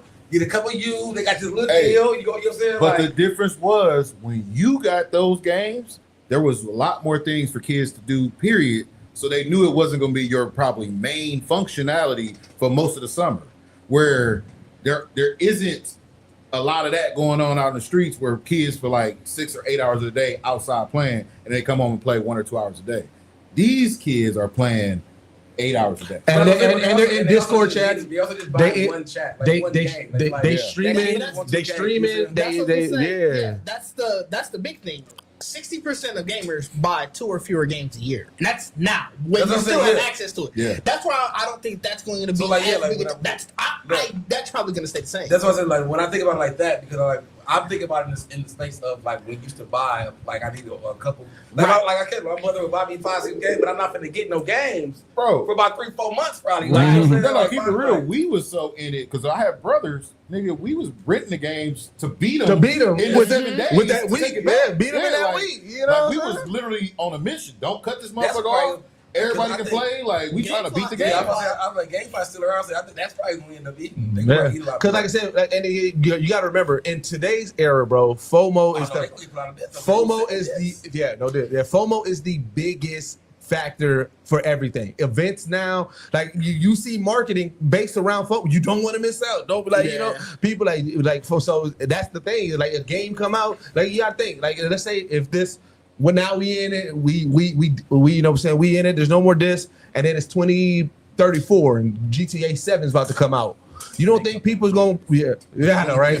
You don't 2046, right? You don't think that parents is going to be like, kids going to be like, yo, I need this game, no matter, and that game's going to be crazy. The economy and everything will be different. About it. I mean, the economy's going to be different, but like I said, no matter what, like I said, parents in this era, parents. Like I said, like King said, lead with their wallet. They kid, so their kid is not left out, and so that way they like I said, they make their kid happy. They gonna buy it no matter what. And it goes back to what I was saying last week when I saw the response for the GTA stuff being, I ain't broke though. You forget about how much I ain't broke though. Yeah. But I mean, that mentality go crazy. It definitely falls back to my I'm like ever since just in the explosion of technology and everything. Like I've always been saying. Like it's we live in an age where there's actually too much money in the world. Like, you know like when you think about digital currency, cash, like there's too much money. So that's when we see things and shit prices rising and people saying niggas be like because there's so much money out here. Like I was just gonna say we about to go to Houston. We about to really walk through DreamCon and see that like, in full force because. Nigga, you already know, like every year we go, that's all you really see. Somebody got to come new, somebody coming with the best that they've ever seen. Yeah. And it's like, bro, that's all money though. It's all because you, like bro saying, that's the factor. Yeah. I'm not broke. I didn't order this off like the one Iron Man, the Pepto Iron Man. I wonder how much that is, man. You telling me I ain't broke online, you going back there eating ramen noodles. Oh, that motherfucker on Afterpay. You out here got that shit on Afterpay, like nigga, I got mine, nigga. You know what I'm saying? Afterpay, do that nigga be real motherfucking celebrities out here, dog. Did y'all see the Pooh Shiesty clip? Oh, I saw the clip, but I didn't see the clip. No, I didn't see the. I did, but I'm so listen, man. To be a hood nigga, this shit hurts. I agree with both sides because listen, that clip looked so crazy. It looked crazy, but it looked like you could have just told the prosecutor, bro, we were shooting a movie. Because that it looked too crazy. Like, here's the thing: Pooh Shiesty and his crew, they did not think this through at all. The fact that they filmed it and like, and he made it, bro. He made Gucci Mane. He said what you say. Like it was right. He made it talk as if it was like a cop. No, getting a confession. No. So say it again. He like, but I said it. He's like, no. Say it again. He like, Pooh Shiesty is no longer on 1017. He dropped him 1017. Right, all right. He was like, you signed the papers, right? He said, man, I already signed it. Like, everything done. We good. Like, bro, he wanted when he walked next to bro and bro pulled out the big gun, I said, bro, what is this? Like you can tell they just like after they already made him do everything. Like, now we gonna catch your ass. Like, now we need proof. So if you tell niggas you didn't do it, we got proof that you did do it. Like that's exactly what the video was. I didn't see the gun get pulled out. He turned his guy. He was walking. He was Pulling Draco out. Pull that motherfucker out of nowhere. They make sure to pan the camera to him so they can see. That's what I said. I said, who recorded it? Bro, the funniest, the craziest thing about this whole thing, because I've been deep diving into it, right? One of the craziest aspects that came out of the details of the case, Pooh Shiesty, when he went to go like confront Gucci Mane, he sent a text in the group chat. Yeah, group chat. It was filled with 100 niggas. So now the people, the court, they like, bro, Pooh Shiesty got 100 niggas on that because when you saw that group chat, it was so many niggas like, all right, man, I'm down, let's go, let's roll. You would think this nigga was talking to live chat. You know what I'm saying? I didn't know he went live after sentencing. Oh yeah, because he mad, bro. I saw that underneath it. Like They gave him 30 years. he was like, Oh, he done now? Is already over? The case over? I guess so. Yeah, he said. Ain't nothing to do with that. Like, There's video evidence. He had his fucking ankle bracelet on. They tracked him and everybody in the car's cell phone who traveled. Travel across state lines. You recorded it. You recorded it. Yeah. Like, bro, there's nothing else. Bro, he put the chains on and was talking cash shit, bro, live. Yeah. Live, he was like, bro, whoever get Gucci got $5 million. I got the 30 mil. I got the 30 years for him. I promise he gonna pay for this. You guys say, like, bro, you didn't learn shit. Oh, you going to jail for life. So you know I got 5 million. Well, you in jail. You know what I always laugh about? I said, man, rest in peace, King Von, but he got to retract that bar because he said Pooh Shiesty, you my dog, but Pooh, you know I'm really Shiesty. I don't know if you can say that, bro. I feel like Pooh just as Shiesty as you, dog. Like y'all niggas same level Shiesty, bro. That's a different breed of Shiesty. Him and Big 30, bro. Like Daddy and all that too. Like that's a different kind of Shiesty. Hey, but this is the thing. He was raised this way. That's what I'm saying. Like, they ain't talking to the daddy. The daddy got no jail. The daddy was with him. The daddy was there. The daddy encouraged it. I think he was there. He's on camera. He's on camera, bro. Yeah, the daddy was there, bro. It was Pooh Shiesty, Big 30, his dad, Pooh Shiesty dad, and some other niggas. But yeah, they all. But that's such a I don't think I've ever witnessed a wilder crash out of a rapper. Like usually they died. You know what I'm saying? But to really be like, nigga, you really from the streets and you finna go to jail for this? Like, you feel like after just getting out of federal prison. Just get like, you really in that streets, dog. That like, street shit. And then you still signed to You still signed. So now he can play all your music and make all the money off all your shit. And he owned everything. He even said it after. That was literally his first statement after he done. He said, man, I'm not cooperating with the police, but now, Pooh, I really own it. Like, yeah, motherfucker, like, there's nothing you can do. Because even if he did sign that paper, he can get thrown out. Yeah. And you filmed it. You showed them that I was under arrest when I signed this contract. So I'm pacing this shit, nigga. I'm done. It ain't legal at all, nigga. He was talking shit about Gucci. I'm like, what? Yeah, the people wanted Gucci to grab. People they try to give him flack because he didn't like crash out. Like, he was doing a smart businessman move. Like, I'm trying to go home. And to be truthfully honest, and I mean, Gucci probably seen the signs, have Pooh Shiesty, but I feel like Gucci did exactly what he did. Oh, for sure. I think he realized, like, oh, this nigga really. This nigga really crazy. You're there. But remember, he signed Pooh Shiesty, bro, when he was on a stretch of just signing niggas. It was not like he had a strategy. He was finding like young artists who had a movement in their city. But if you go back, dog, I want to say at least half the niggas he signed are in jail right now. Yeah. Or dead. Yeah, I saw somebody say that online. Yeah, bro. Between QC and 1017, it is like I said, either dead or jail. It is crazy over there with them two crews. Atlanta is crazy. Yeah, man. That's a crazy deal. Like, they really get niggas, little young niggas. Like, you finna go back to jail. Well, I mean, think about it. That's how they get their credibility. You already a town terror. You start rapping about it. Like, I hate to say it, but that's what's killing hip hop. Killing hip hop now is the younger groups doing crimes and then rapping about it. And it's not anything new. I mean, that's what They they need to be did. more blatant. It's But it's now weak that- though because now it's global or It's, Well, because it's not social white people media doing it to black that's people what it is. anymore. You know what it is? It's black black people doing it to black people. And it's also it's the need to show the proof. Yeah. Like we've always heard rappers talk about things they used to do it like subliminally or they do it Niggas like are coded. Niggas are saying Yeah. straight up, but like Bacardi said, Yeah. it's social media. Yeah, Yeah. it's now. Yeah, It's like now you need to see the footage that that I'm rapping about. Now you know what I'm saying. If I'm saying that I'm pissing on your grave, I'm actually going out I'm there actually pissing on. going doing the Like, music it's video. like vlog era yeah, fucking evolved beyond Oh, past yeah. people. yeah. It's crazy, man. Speaking of some crazy shit, so let's get into them dragons, man. Did y'all watch them dragons? Yeah. Everybody caught up? Yeah, we caught Y'all up. got it. Because episode 3. Y'all got it, man. No, we got. Do it. Y'all do it. Don't worry about it. Don't worry about it. I promise you. I mean, it don't matter. I was really mad at this episode. Like I wasn't Really? mad at it. I wasn't mad, but I was This just is like one of the best episodes after of getting the House of first Dragon I've episode. seen. I was like, ooh, it's kind of smooth back down. You know what I'm saying? I didn't Like, go down to There me. was a lot of like foundation being Yeah, built built. in this episode. Like you could. We came right back into the like. You we can was tell going this crazy. is supposed to be The first episode, yeah, This is the and- season finale. Because usually they do like big. The thing, big battle's the second. Big and, battle. yeah. And this, you can tell that this was supposed to be the season Yeah, finale. and it 'Cause, feels like that 'cause When now she it's sat on the back throne and down, everything, yeah. And now we're finna go back up. 'Cause we Yeah. got, So, like- Harrenhal and all that shit. Yeah.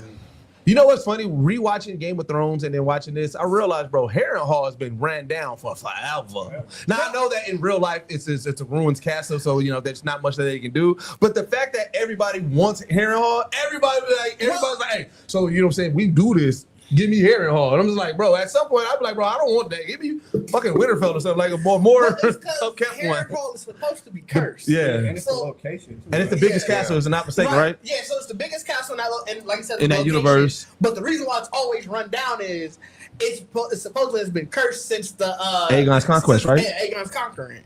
Like the dude that he killed there, I guess cursed Harrenhal. Been there. Man. The werewolves. Yeah. So like I said, it's supposed to be ran down by dragon fire. That's why it's all fucked up. And that was Aegon's conquest when he took over and shit like that. But it was like, because it's the biggest castle, everybody wants it, but I realized, so it's just like, just seeing it, everybody always like, just give me Aaron. The fact that it's still vacant. You know what I'm saying? Like nobody can get it. Well, it's not, remember, because remember, It's basically vacant. no, because It's listen, like- the Strongs is there. It's like 8 The Strongs is there. Right.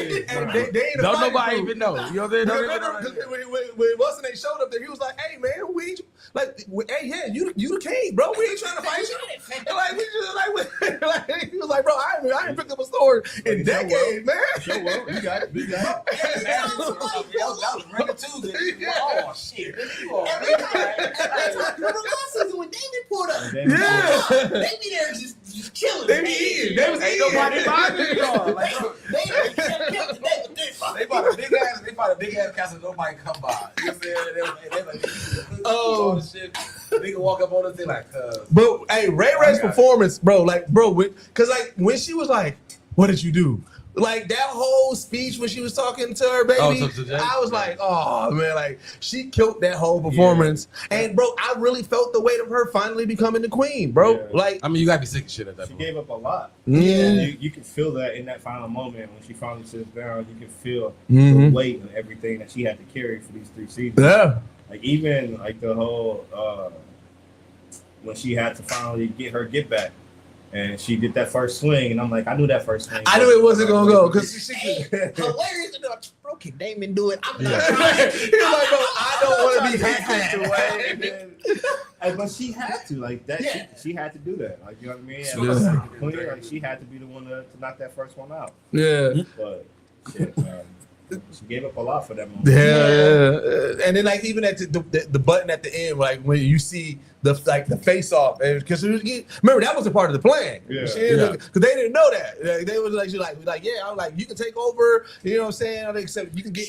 I get they didn't explicitly say that's a part of the plan. You have to know on some level, like, fam, she find him. Well, that's the thing. Nobody knew where he was at. Remember the king dismissed them as the hand of the king, and then they just thought he was like he was out in the world. Because remember, she was at I think at the middle of like last season, she was even looking for like, yo, Yeah. find my dad. Like, where that nigga at? But I'm saying on some level, you have to know if I'm giving her the throne, bro is out for death. Like, bro, Well, no, you're remember, not gonna- remember the she plan. said my kid. The plan was a son for a son. But she, It was So Aegon. She wanted Aegon. So she didn't know that Aegon to fleet either. Remember at the Yeah. time. Remember she got back and everything was fucking up. She was like, "Bro, why you still here?"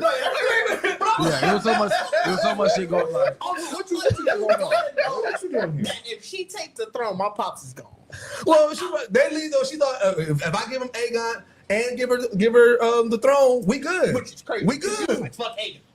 I mean, Aegon doing a lot, fam. Aegon is doing a Aegon lot. doing a lot, You fam. suffer Aegon and Aemon. Amen. But I think it was more so Amen. I know if she would have said Amen, she would have been like, hell yeah. Remember, the whole reason why she made the meeting was that Amen tried to make her daughter fly a dragon. And she was like, nah. She was like, she don't want to fly no dragon. He was like, no, we got to, because I done seen the 3 dragons. She got 2 new dragon riders. And then so at that point, she was like, hey, go set up the meeting with Ray. So, because like, we about to get the fuck out of her. Because remember, the only person she grabbed with her was her daughter. She didn't grab, she didn't her daughter and her granddaughter. yeah, she was like, we get the fuck Y'all- up out of here. y'all The be- boys, hey, I don't give a fuck what I happened. don't These want niggas none tripping. of this royalty family, fam. Y'all can have So that they shit. all gone. All the boys was gone at that time. Yeah. Well, she got that one boy that's, you know what I'm saying, her bastard child that's, or You think he a bastard? ain't he a bastard? No. The first, her like the middle, the youngest. Yeah, the young The one that's sent away? I thought he Yeah. was a bastard. Oh, he's No, not? that Okay. was, what you call his son? That was the last one. Oh, okay.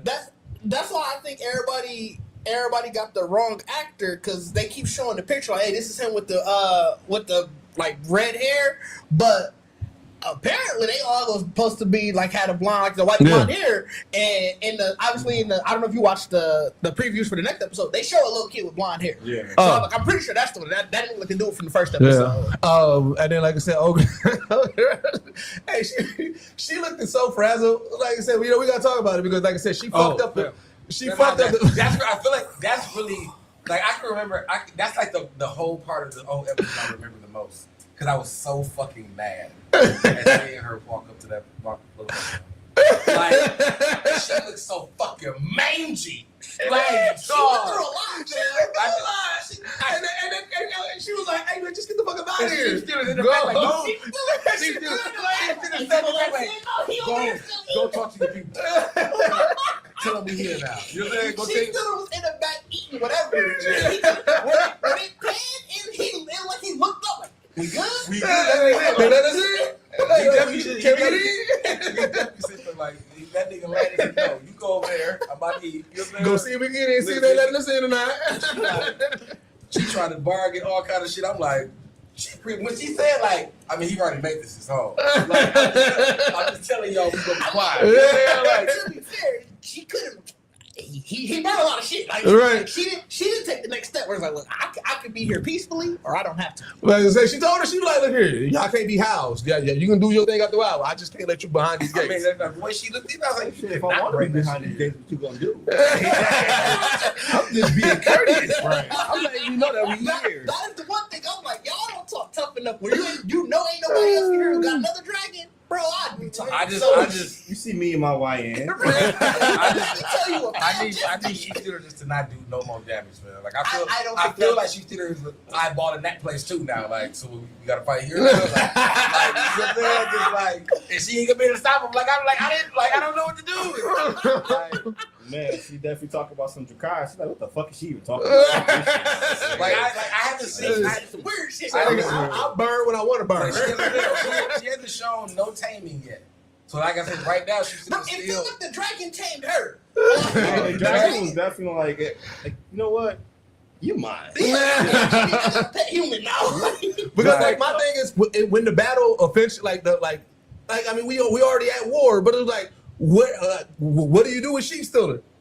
Like, You gotta hope that she can eventually do it. Like, you just praying on their bond. like I said, That's all that is. Their bond between Wider and Dragon. Yeah. Get stronger. Yeah, he probably gonna have to find a way to like feel bad enough for her to care about. keeping her, yeah. Because there's I mean, it's two, gonna be this because they homeless. yeah, because there's two Like, liabilities. You gonna realize like, damn, you can't go in there because of me. But We got two dragon But liabilities now. it's the same thing as like what was the Mountain Brothers' name? Who the Hound? The Hound. How the Hound and Arya were. Oh yeah, Like yeah. I don't like you, but I know I could fuck you up if I needed to, but you're useful. Yeah, and then So towards I'm the end, gonna keep you around. towards the end, they got closed. But here's the thing. So now we got 2 dragon riders that are liabilities because we got her and Sheep Stealer, and then we still got Oath. Like, I don't trust Oath at all. White, yeah, no, That nigga, bro. Damon's not helping it though. Damon's not helping it. Helping it at all. But Hey, Oath also get him beside himself, bro. I felt him. Like, bro, what the fuck? You about, bitch? The fuck you Hey, he think? slapped the shit out of bro. Supposed to be here, nigga? Said, I don't pay y'all to think, my nigga. Like, get the fuck out of here. Like to have that your first reaction, like you mad as a bitch. I am so mad to see you right now. Like, I just gotta slap you. Like I am so mad. Like you imagine, like you have an overwhelming amount of anger to feel quickly. Like look. The way he pulled the slaps out the holster, like put that bitch right back in there. Like, you gotta think, like, Oath has multiple, like he immediately, he was like, man, I can't wait till we get our castle. They was like, nigga, what? Like, bro, you ain't get a castle. Like, you get a horse, my nigga. He was like, I felt him on that too though. And nigga, I got a dragon. You like, hey bro, I got a horse for you. What the fuck I need a horse? right. He's the dragon. But then, remember he had his feet on the table, he was talking shit to Chase. Oh yeah. And then, like I said, even then, he was like, hey, man, you know, we the same. You know what I'm saying? We both dragon blood, dragon riders. So, you know what I'm saying? You my nigga. They like, Jace already didn't want y'all there. He only wanted Targaryen blood. He was already disgusted. Which is crazy for Jace to be like, we only want Targaryen. Right. Come on, we ain't. He's still We ain't gonna Targaryen do blood. that. They be mad at me that I lived in that time. Bro, if I'm the king, who the fuck are you to tell me who I can and can't? I don't fuck you. You the king as well. So. Even if I'm in Rhaenyra's place and I'm the crown prince, but I don't give a fuck what you say. Like, Okay, well, that's why they gonna be like they gonna be some insubordination on your side. and that's why I Joffrey? got dragons. Joffrey, you know, a little bit of Damon. Right. So we know what you would be. That's right. So I asked him this. I want to ask you. Well, you only got one. Because I was gonna say, out of your kids, who do you think would be the Mad King out of your kids? Because mine would definitely be Sarai. Sarai would be the Mad King Queen out of my kids. Shit. I would have to say Madison would be the Mad Queen. Because she's the oldest, and she's the most vocal, she's the most like she keeps control, even though she do what the fuck she wanna do. And she gonna get what she wants. So she would definitely fit that role. Yeah, Sarai, she defends everybody. Like if you mess with Azari too much, she'll try to fight you. You mess with Travion too much, she'll try to fight you. Madison I was like, 1 she years old, gonna Jakari's everybody, on bro. People arguments, like you know how people have like barbecues. Nigga, if you get loud, Madison gonna walk between like, hold on, fam. Is it a problem here? Like she's been that way her whole life. And Sarai emotional, so you know what I'm saying? Like she'll cry quick too. I don't want to give Bella that much power. No. I don't want to give her that much You power. don't give her that power? You think Amani will do good with the power? Absolutely. But Imani would do good because I feel like because Imani take out everybody that she noticed. Like y'all disrespectful. Right. Like Imani try to take care of all the like you know what I'm saying. But soon as somebody say something crazy like you can't be doing all that. Like you might give up all that. Well, fuck all this shit. I take my people. We gonna just get him out of here. Like, hey, She gonna close the gates. We gonna close the gates on y'all. Then. we gonna make our own system. But see, that's the thing. Logan, pure king, fam. I'll tell you this. He's the one. You get a little too loud, oh, he coming to check you. Mm-hmm. You playing the TV too loud, he come turn it down. Like when it's time to go to bed, he go grab his brother. Like, no, come on, bro. I be like, dog, get off of him. No, I got this. I got this. Travion is he'll be kind of like Jon Snow, like try to be the man who pay, like give peace to everybody and shit like that. Like, but like if you got to, he'll fight. You know what I'm saying? Do y'all think that y'all would be good kings? Oh, I know. Yeah, come on now. You think you wouldn't be? No, if I got dragons, absolutely. That's terrible. Absolutely. You should not have to have the dragon. I feel like the realm will kill me because I would be the person like, no, let's bring in the wildlands. You know, no, let's bring in I would try to make everybody. You're gonna be the most not political king ever. And they're gonna get you they gonna get the highborn, they gonna get me the fuck out of here. And they're gonna treat you just like I mean, what you gotta understand is like you really depend on your right hand, and that nigga might be a snake. So he's setting all these deals together. Oh, yeah, you king? Now we at war? Like, bro, I don't want to So be I a don't know. warrior. Like, I would have. Oh yeah, I don't know because Deej would have to be my hand of the king, and Deej is definitely a wild card. No, Deej gonna act like what my brother said. My brother, this is his information. My brother, the king. what I'm saying is, y'all not about to. The only thing, like everything goes fine, but y'all not about to tell me who I can and can't marry. Y'all not about to tell me, oh, you had this kid with some random whoever. They Oh, so you gonna be fan from house like what's the name in the beginning? Then I was like, nigga, I love her. That's why I want babies with. She can't make no babies. Like, You're not finna tell me any of that. So I think that's where everything will go to rot. When like, if dudes come like, hey man, they telling me I gotta marry such and such. No, the fuck you don't. Right. We going to war then. Tell him the king and I are on the way. why, I mean, you wouldn't just do it for the politics? Like, look, fam, all right, I'm married. No, I'm not allowing another person to tell me what I can and can't do. As the king? Yes. But that's your right hand man. Your right hand man tell you the tradition. Like, now you going But against it would be deuces. It'll be And me. y'all- so now I would y'all- write it. Y'all like, y'all want to go against tradition? Like, y'all just like, Nigga, tradition. your parents was doing this. And then now you going, like, we don't want to do it no more. I told Deej. I'm just saying. And I would be, If he said no, I got around with it. That whole don't kill the messenger gonna be like, hey, So, please. Quick Would you? question. Wait. I was going real quick. Would B be a good hand of the king to you? Who? B. Oh. I feel like you gotta think that long. You not to get positively. I don't think so. I feel like I'll be still telling B what to do. Like B because be like, man, they talking to me like I need to be doing this. And I'm like, well, you should do that. So you the hand. I wouldn't be the hand. Like, if I'm the king, I would have to be the king and the hand. Oh, okay. You actually be the hand. So if B was king, If B was king, then he'd be solid. But I'm gonna take care of it. I'm a down hoodie David. You know what I'm saying? Like, what was you about to say, Trip? If y'all had dragons, if y'all had dragons, what would be your dragon name? Or if y'all didn't have a dragon, what would be your sword name? A sword. Ooh, like like yeah, Oathbreaker, Needle, and shit like that. Kingmaker. Kingslayer. I definitely would have a dragon. That'd be my. I would prefer a dragon. I mean, I would have a dragon. I'm definitely naming him Skyfire. Skyfire. Skyfire, fam. Because that's all you gonna see in the sky. Wait, they You had ain't gonna get close. He ain't gonna have to be. You're gonna be just like, You ain't even know I said you cares. Fire just coming. I whispered in his ear like whisper in the ear is crazy. man. go crazy. Yeah. This is actually tougher than I was. That's a very Scorpio thing of you to say. Yeah. Whisper in your dragon's ear to set somebody on fire. Cause we, like I said, we ain't out here trying to make a scene. I might as well be like honest, be like Crimson Wing or some shit like that. They Or had like, a thing that That's I random. like I said, it would be something. It wouldn't be something fearful. It'll be something that like you don't know. But like I said, I definitely want a red dragon though. they No, had shit, I a need thing an all where it was black like dragon. your birthday did it, and mine was Great Tyrant. And I feel like that Great worked. Tyrant. Great Tyrant. Is that your dragon name? Yeah, that's what you know. Great Tyrant is great. No, you know, just a nice, that- nice one, that's Claude that- Gray. That's that black skin and lack of lotion back then. No, They that's like, that. they call you- That's we gonna be hiding in the closet. You ain't gonna see the dragon. Oh, you gonna see a fire come But down. if I had a sword, I would want it to be Valyrian still because I always have a little black Oh, to yeah. it, and I would call it Black Justice. Black Justice. Black Justice is fun. My sword would be Orphan Maker.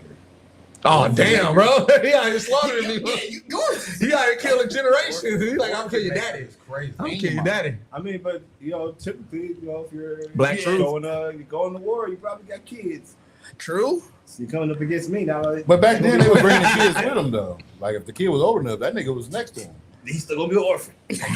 For those few seconds before he go. right. Hopefully he got kids. You gotta watch your daddy now. Two generations of orphan maker. Oh no, that's crazy. It's always funny though because like I said, the joke. I forgot who said the joke, but there was like dragons in like the House of Dragons, Game of Thrones world is like a loose pit bull, and they true like really dragon. Like people be like they see a fucking dragon like they throw you for the loop. Because the way that they be burning, it like we've seen movies where somebody got burnt. It feel like it's just a million times. Well, higher remember, than the bro, dragon. oh boy, I butcher's name. Oh boy, that was with Allison, that was smashing Allison. Why can't I think of his name? Sir. Oh, Kristen Cole. Christian Cole, right? Bro, like I said, rewatching it, catching back up and everything like that. Ever since that battle, when he saw Yeah. the dragons, bro, it's like no matter what you tell him, he be like, look at the sky. You be like, bro, niggas is out here hungry. I don't give a fuck. Look at the sky. We mere humans, bro. Yeah. Like, when he That touched nigga Old saw Boy, it. and He he said saw we that nigga turn to small. dust. He said we Bro, small. He no, said no we- matter, bro. That's his answer to everything. You're He it don't wasn't care even- about it wasn't shit. even just the dragon fire. Remember, what fucked him up was, remember the dragons they fighting, so dragon blood. Oh, yeah. He saw them boil from the blood. He was like, Bro, that bro, nigga, every scene, no matter what, he always referenced the sky and them dragons. Like, bro, we ain't shit, bro. There's nothing we can do. Dragons is fighting, Look, bro. they got dragons, dog. I mean, like I said, I feel like that's really, like, and it's crazy. 'Cause of course, I don't know how they would have really shown. I mean, I guess they just have everyone look in the air. Because, I mean, you know, they didn't, like aerial stuff. yeah, whatever. They might just put a drone up but there to and said, really follow the imagine, drone. Follow the like, drone. To really imagine being on the battlefield in a big, like, Nah, bro. Think about it. You got okay. I don't know why niggas don't stop So fighting. listen, you know what I'm saying? I'm gonna say this. I'm gonna Because I play mean, this 'cause in the one dragons thing. don't care about neither party. Bro, they was stepping on niggas stuff. Right. If you got a tame dragon, they do. Barely. But y'all gotta remember this. Like, it's just like a helicopter coming in, but so fast that it's gonna crush you. Yeah. Yeah. Because the wind speed, like this is a big ass dragon flapping. Yeah. So you gonna feel that. And on top of that, you got the dragon fire dropping to the ground on you, bro. Well, That would be why- crazy. That's why I can't wait to see the Conquering movie. Like I think they're gonna do it as a movie. Oh, shit. Like imagine that first group, wherever the first place that he landed. Like, hey, we finna take over this one first. And you think like, yeah, we got all our niggas with us. We got this. And you just hear the wings flap. Like, First time to see a dragon. Yeah. Well, see, that's how it was. Like I said, that battle when Vanguard first. Remember, they was battling, and like I said, they saw the two dragons, but then all of a sudden, you just heard. Wait, you saw the trees moving. That motherfucking Vanguard came over, and that's when shit changed. That's when that's it right. got fucking serious. Chris, like that's the only reason I hate Cole. That's the only reason I like Cole. Because he's the only one now that really realized, like, bro, This shit. I have no reason to be here. I don't care what y'all trying to promote me. I don't give a fuck about none of that. Like, I have no reason to be here. Like, Bro, yeah, he that they're nigga. all just cannon fodder, bro. Like, That nigga shook, bro. So let's talk X-Men 97, man. I'm y'all watch all excited three? about that. Yes, bro. I did. X-Men 97. I was telling Diz yesterday. You know what's? I don't ever skip the intro. I literally don't. I let that intro rock every time. This is Saturday morning. This is a no skip intro for me, bro. And like even with like when they went to episode 2, I didn't skip it, and I was like, "Oh shit, is that X-Force?" I was like, bro, I was so excited and geeked away when they did that, bro. Like they cooking already with this series. Yeah, I like the way that it went into it. You know, episode 1 ended with Cable. Yeah. Episode 2 started from that same starting point. Yeah. And then it kind of went into, oh, we're gonna be called. And then, That was the, and I feel like everybody like that's because I know I did like because like you said you just watched the intro, so when it came up, I definitely was really just looking at it like I'm just used to the intro. But then when I saw the F, as soon as I saw the F, I was like, "Whoa, hold on, dog!" Like, as soon as I saw Cable run across the screen, I was like, "This is different. Yeah, automatically. even when he ran across the trail, I was like, okay, just gonna put him in the X-Men one. That's yeah, I thought they was just adding. I thought that Something. It was like that was the part that I keep replaying in my head. It's like, wait, I'm seeing Cable Yeah. scurrying across, or the look. I'm like, no, that's maybe if it was Cyclops, I would have been like, oh, okay, yeah. that's fair. But I was like, no, yeah, the X-Force, what you call it, was definitely a good touch. They said that that Jubilee, how she was fighting, that you hope you're ready to see that in Rivals, because you know she's supposed to be the next character. I hope she do fight like that, I right? think that's how they Honestly, going crazy. she was going crazy. crazy. That's how they gonna have her. But that said, what was her digital counterpart name? Because remember that's who she learned all that stuff. How Oh, to you from the last, when she went, it was her. It was older her, but I think she had a different name. It was just future her. No, they gave her a different name in there, if I'm not mistaken. I thought it was still Jubilee. Yeah, oh, either way it goes, it was dope to I see. think she had like a stage name. Yeah, it was dope to see. It was dope to see the evolution of like, you know what I'm saying. Oh yeah, her she's using like, that power. Yeah, which I think was great. Like I feel like Jubilee is probably and more because I think they're talking about doing a lot more with Morph too. But to realize like I had to really realize like, dog, Jubilee did do a lot of shit in the old. No, remember her character was always learning. That's Yeah. what I'm She saying. was working with Professor X So and you really what's watching her the name all growth the of it, time. like you know what I'm Yeah, saying? because they benched her a lot. Like she Yeah. wanted to go to the battle, but she always had to be in the war room or she had to be in class. They started the series off with them finding her. Yeah. Like so she was trying to. Yeah, that's what I'm saying. Yeah, I knew it was something like that So, before like, they revealed. It had made me really realize. I was like, damn, wait a minute, I've never seen Jubilee. You know what I'm saying? Like really fight. Yeah. So it was like that was like to see her, especially because you're getting trained by fucking whatchamacallit. What's her name? What's her name? The ninja sword. Oh, Psylocke. Oh, Psylocke, yeah. Yeah, like getting trained by Psylocke too. Oh, Yeah. like, you about to go crazy. You know what I'm saying? So I mean, are y'all liking where the story is going? Like from what we got so far? I am. Yeah. Yeah, I like where the story is going. I don't. I kind of didn't like how they portrayed Cable a little, you know, like as the adult Cable, because it felt like there was no continuity from childhood Cable to this Cable, especially if they're showing both perspectives of I wonder. him, you know, being taught, I guess, bravery by his mom and dad as a child, but then now that you're older, you just so like, man, fuck her. I wonder if that's being rewritten in active time. Yeah. Right. Because this technically that's his past is because of how and all the time loop is going. Because he's still a young kid when he's with Cyclops and Right. Phoenix. I don't know why my name Jean Grey. And then he's in the future. He's in his future, going back to the past where he's with Jubilee and Sunspot. Yeah. So like I'm wondering like as time goes on, is some of those memories because like I originally like, from last season, obviously he didn't have any childhood with them. Yeah. Right. So like I'm thinking like, oh, at some point it might take him out in real time where it's like these memories are starting to Starting to- blend. Why? Like, yeah. Because that's what I thought was happening when they went to the they went back. Mhm. And remember he was kind of arguing with him like, nah man, like we got to continue on the mission. And he like, no man, we got to go back because she's, you know, she can take care of herself, but she gonna get out of this. Yeah. And it felt like, okay, that the whole events that occurred only happened because they were already on the way back because they didn't fully leave. yeah. So I thought that was like odd. That's what was the effect was going on because it was like at the counter he was like kind of, you know, getting taught bravery, and it was like damn, did that affect his mindset on what dude was saying? Like, no, we got to go back and we got to help these kids, and that's why it all happened. If they didn't do that, Oh, he wouldn't. he wouldn't have went back from it. That could be true.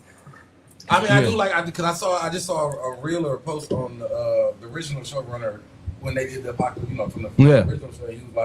He was just saying, generally, like there's just so much more backstory that they're using now that you said it's gonna be like because he's like what he had was like bare bones with the whole story.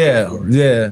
He's like they're fleshing it out into a whole nother. Well, Like- that's what the biggest aspect that I was excited about because you got to think like Cable when he merges with the computer, like that's what really also like changes and alters his mindset and really puts him on his mission because that's when he gets, you know what I'm saying, pretty much all the knowledge of what's going to happen. And like I said, that's what helps him, you know what I'm saying, with all the tech and everything like that. So like I feel like I was looking at these first 3 episodes really kind of like I said, that more fleshing out that backstory of why Cable is how he is, you know what I'm saying? And even with the way he reflects it, like even with him seeing now building that team with kids, and then even that statement where he was like, kids are a little bit more stronger than you think. I think this was showing is like, yo, as a kid, bro, I had to make one of the hardest decisions ever. I had to send my parents back and take on this by myself with me and just this computer. You know what I'm saying? So it's like that's what I thought that was pretty dope the way that they was fleshing that out. I thought that was the bridge right there. Like the whole like him sitting his parents, but then also remembering what he had to do. So like I feel like I feel like it was a really good like backstory because it gave me a little bit more almost like how they did it in Deadpool. You see that? Like how rough he was with Deadpool, but once you finally figured out a little bit of like what he was happened. doing, you know what I'm saying? It softened him up just a tad bit more. Yep. So like I feel like from this introduction even in the cartoon was really like, man, you know what the fuck we gotta do. Yeah. And then when you started seeing from the background, you understand like it made, even though he's still the same character, for some reason, you just look at him more like, okay, I get it now. Yeah. I get it. Bro, X-Men 97 is by far the best version of Cyclops that we've seen in any media, bro. Yeah. They keep on giving him bro, when he said in our time they called us the X-Men. And that music, I was like, oh my God, no, this nigga cold, bro. This nigga And it cold. was epic timing too. Though. It was, Yeah, but that's what I'm saying. They keep on, they giving him the moments I that's know, making me dog. like, bro, this nigga cold. So I'm glad you brought that up because I saw somebody tweet. This is the most asinine X-Men take I've ever seen. Somebody was like, they saw when they had the picture. Damn, I forgot. His brother. Yeah. They was, oh yeah, Havoc. yeah, Havoc. They was, I'm sorry, Scott Summers. You'll never be as cool as your brother. I'm like, at the height of fucking Scott standard, I've never heard somebody say Havoc is the coolest brother. Yeah. Honestly, no. Like, Nigga, he Cyclops had every Harley you could think of Mhm. coming up all until It wasn't even with the 2000. movies. Like I said, Yeah. until the movies, Cyclops was always looked at kind of like at the same level of Captain America, Even right? in the movies, Cyclops was better than Happy. Yeah, he was, but I'm saying the movies was the Cyclops is at his lowest. yeah, you know Nobody what I'm was saying, like, yeah. Havoc is crazy. Like, You really hate. one thing that I also learned about Morph that I didn't know. So I thought Morph just turns into the people. I didn't know that he also takes on their actual strength. Yeah. So Yeah. like, bro, like when he turned to Thor, I was like, bro, like Morph is literally. I forgot Morph was Top there level. for a second. See, that was I Thor. looked away for a second, but I turned back. I saw Thor. What the fuck is Thor?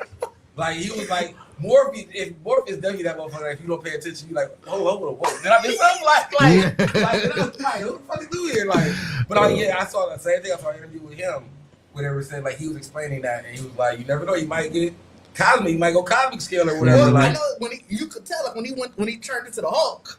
Yeah. He knew immediately. He was like, Yeah. I know what I'm doing. I Yeah. practiced this. And then like I said, the X-Men 97 show in general, they're just doing a lot of things right. Cause like every time Storm introduced into like they give her her moment. Oh, Do you think she write these down? Like how you? Cause you she think real Storm? no, like how she getting these ready to go every time? You think those off the dome every time? Oh, or she like, Oh shit! Oh, you talking about Absolutely freestyling that. next time. Absolutely freestyling. the prayer to the sun god? Absolutely freestyling. Like she didn't know she could do it. Right. Right. They just told her that she can do But that's it. why I'm like, you think she writing like By this the is cosmos. She going like freestyle. Bro.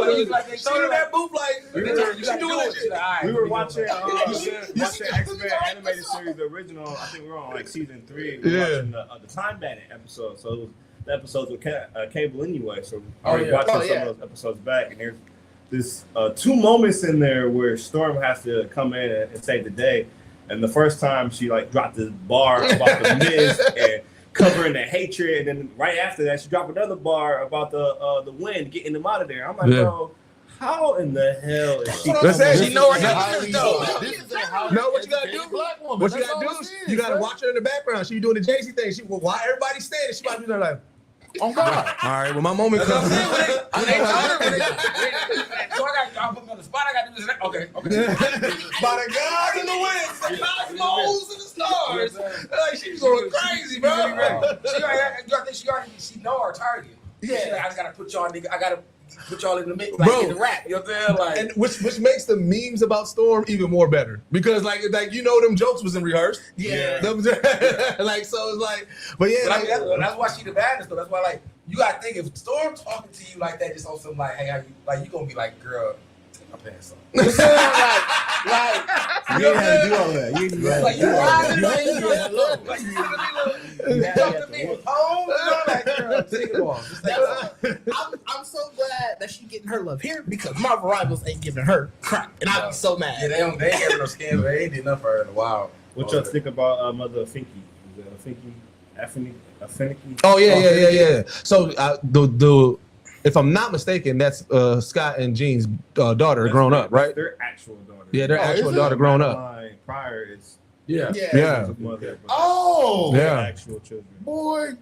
I did not know that. Hey Rob, you said like, imagine Storm talking you through it. That's crazy. That's what I'm saying. Facts. Like to the moment, she getting you all she get you and do it is crazy. I'm gonna tell you the truth. The thought of that right now just scared the shit out of me because I would be so like, oh, Yeah, shit. like shit. I'm never recovering. Cause I'm like, never cause it's recovering. not not just the talking. Not you, the clouds is doing something. The sky. Yeah, no, what if she make a mist? Like, What if she makes a nice, comfortable mist like in the she- room? like it's Oh, yes, you seem warm. They can just get a nice breeze. You're gonna be sitting on the sofa. I'm sorry. Uh, I'm gonna do better. Right. Give me 15 minutes. I just need some water. Like, Yeah, talking water to me is a scent. I was like, I really was like, don't. Then I had to put my hand over her. I'm like, don't you do that? Don't you do that? Not right now. Like, But you know, to see her call on the power of the Phoenix was crazy. Yeah, bro. Yes. That was interesting. yeah, I mean, I really like. I feel like they're rushing Apocalypse story just a tad bit, but I also feel like we got to get to where it needs to get at as well. You know, I feel like they're rushing the backstory, but that's it's what kind I'm saying. of Like, like, yeah, like, There's so much to it though, Mhm. like because he's throughout time, Yeah. infinitely. yeah. and I think it's because they, like, they touched on it a little bit in the previous one. But It's is supposed to he be- Chucky though? You know, is it like a spirit because he's passing through? Is it So- infinite or is it In a Apocalypse sense- itself? symbiotic? Yeah, So you know in what a I mean? sense, you could say he's like Chucky, it's the spirit going into different bodies. Different host, But yeah. it's Right. like that's why he's infinite, because it's like his people are always trying to make sure they got the Always, next yeah. body ready. But are the people Right. necessary? Is what I'm saying. Yeah, I Like, think is it that they have to do Yeah, the 'cause he- ritual? whatever, They have to do the like I said, like I don't think he can do like it how on his the own. episode ended, like I said, with So Charles. he's symbiotic then. It's like you have to be physically. It's whoever, in the it's whoever ritual. Charles was talking to. Like, remember that one entity I was like, Yeah. like, 'cause he was saying, like, That it looked like a black hole or yeah, something. like, Yeah. like, they're preparing for Apocalypse. Like, he's like, you're getting everybody ready. Like, that's what he was telling Charles, like, that's going to be the bringer of, in the word, like, but Apocalypse is a combination of him, Eva, how you say his name? Yeah, And- yeah, and I'm gonna everything butcher that. Yeah. That creates Apocalypse. But Okay. then every time he died, that entity jumps, you'll see And that's what I was trying to get to the understanding of if this is a defeatable character or is this somebody like how like a celestial is not. You can't defeat a celestial. You can misdirect it. If I'm not mistaken, in the comics, because Cable perma kills Apocalypse. he That did. is- That's why Okay. their story is so intertwined. Yeah. Because Cable, Because, like, he's supposed to be the one that's be right. the Yeah. end of Apocalypse. Right. Yeah, because but for But the he was most the only part, one, like, I think- I was saying, But yeah, it was his because power. don't they just generally like trap Apocalypse? If they can't get the kill, Yeah, they find some way to yeah. trap him somewhere. Because of how Apocalypse exists, he's going to always be a part of the X-Men storyline because of where they are in the timeline. Yeah. But Oh, yeah, Cable yeah, is so okay. far ahead because of him being sent through time. Mm-hmm. He's always towards the end of the timeline. Yeah, because that's why Oh, right now they're he's trying the to light. they're trying to make sure and he's good. Apocalypse It's is not the working. Yeah, So it's the balance of the mutant force basically. yeah. Apocalypse leads with dark like dark energy, and Cable can summon light energy. Pretty much. That's how they explain it in the Time Bandits episodes. I believe it's like season 3 episodes 4 or 5 or something like that. The original series. Mhm. Makes sense. So yeah, man. I don't know. Like I said, I've been excited about it, and then also just even in general, like it seems like all the variants of people who played X-Men characters are excited about that. And I don't know if this means that it's going to connect some way or not, or at all, because I'm saying Is the whole season supposed to be the Apocalypse? Well, I feel like majority of it has to be right. Right. Because Yeah. well, it's 6 more episodes, so yeah, I don't know. They have to bring back Gambit, and he's already talking about making his next 4 horsemen. Yeah, so it probably is. Yeah. Which I feel Mhm. like that's And it's that was also going to be because they show Ramata at the end of Yep. episode Oh, yeah. 3, so we gotta Mhm. get that storyline as Yep. well. So yeah, it's probably those. Yep. That's why I want. Did they? I feel like the Apocalypse with the Apocalypse season. The Apocalypse in the old one was on like 3 or 4 episodes, or something, wasn't it? I don't think it was the whole season. No, it wasn't the whole season. It was like 3. It was like I four- think it was 3-4 yeah, episodes. 3-parter, 4-parter. So yeah, so I don't know, man. Like I said, But they do bring him back throughout the entire series multiple times. Like I Yeah. said, the Time Bandit episode it was about Apocalypse. They brought Bishop back to come help him save his future, which is crazy because his future was different from Cable's future. Yeah. So they had their whole little tiff, but Apocalypse is all throughout that original series. Oh yeah, So- Bishop. so The he Bishop. be- Yeah, yeah, Bishop. Bishop Bishop popped was up. crazy too. I forgot. yeah, Bishop went crazy. I forgot something about that. Bishop did go crazy. Yeah. I definitely didn't expect that. I forgot that motherfucker. Well, see, that's what I love about X-Men '97 is that it truly feels like old school Saturday morning They do. cartoons Yeah. where random characters pop up and they don't have to focus as a big storyline or anything. They just pop up like a part of the fight because you know they in this world. You know what I'm saying? So when Bishop popped up, it was like, oh shit, Bishop. He got him up out of there. It was like, all right, Like, no, they had to split up. I forget. Yeah. Like that's what, like the season in general is because it's like there's just so many areas of shit going on. Like you know, so all the X-Men split up. You know, what I'm saying it's the apocalypse story. It's Bishop getting around. Like it's so much shit going on. Not to mention the shit that's going just in the 90s. Right. Yeah, the night. Yeah. Going on in the 90s in general. My favorite part from the 3 episodes was the point where I think Storm, Forge, Mother Afinki, was it Wolverine, were all trying to get ready to save Scott, Jean, Oh, yeah. Cable. The whole time they breaking out. I'm like, dog, they finna get there and be like, y'all late to the party. What y'all doing here? Trying to save y'all? Yeah, and like I said, Jubilee's escape was mine. Like favorite. That was, Yeah, Jubilee fight scene was like really. That escape was so was like because you know, remembering what the first X-Men was and that emphasis that they put on Jubilee and like I said, you really That's what I said. Yeah. Like her fighting everybody, even doing the whole fuck you and falling off. I'm like, shit, smash y'all. I'm like, Jubilee, X-Men for real, y'all. You know what I did hope though? I was hoping that when she did that and fell through, that she would be flying on her own, like letting off like a firework and just like hovering. So that would have been cold. When she did it, I was like, all right, what's gonna happen here? Yeah, I mean, I thought she did I didn't know something. I didn't know we were gonna new power. I didn't know if somebody was gonna swoop down and say. At that point I was like, wait, how's she gonna do this? She had way too much faith, but then when Sunspot popped up, Yeah. you could kind of feel it like when he was carrying her earlier in the episode. It was, they do this a lot. Yeah. So she probably knew, like, oh, he in the area? Mhm. I'm good. All I gotta do is It threw me off because they was like everybody, because they say like get out everybody. So I thought Sunspot left with all them. Well, remember, I got this. but remember he was pushing like, bro, I'm not leaving her, bro. Yeah. Like we got to I thought say. she really on this. I got this shit. So when she fell off, I really thought like, what the fuck are you about to do now? Like, So yeah, man. So I don't know. I think that's all I had on there. Yeah, because I ain't had nothing major. Well, let's get Lil into Wayne, him missing his Oh, first yeah, Lil tour Wayne. stop oh, was the crazy. Lil Wayne thing, yeah. Like I said, I don't know if it's legit that he went to that white part. I think it is. Didn't he take a selfie or some shit like that? That's how they figured out. I didn't see anything like official, but I did see like rumors and shit that he showed up at the white party with Mike Blumen. So I don't know. I wouldn't put it past fucking Wayne though. Like that nigga, He be forgetting he not all the way everything. there. Yeah, You think it was also because it was in Maine? No, but But he put the that'd be first worse. show. That'd be worse. You booked it. I know. Well, he probably didn't book it though. He probably. But his team Well, booked his it. team probably, but I could fully see him being like, Did they say it was a sold out show? it don't say whether or not it was I sold don't out. know. I've never heard of a Lil Wayne show being sold out. I mean, probably now. No. Yeah, because even the Pfizer wasn't sold I out. won't say Pfizer wasn't sold out at all.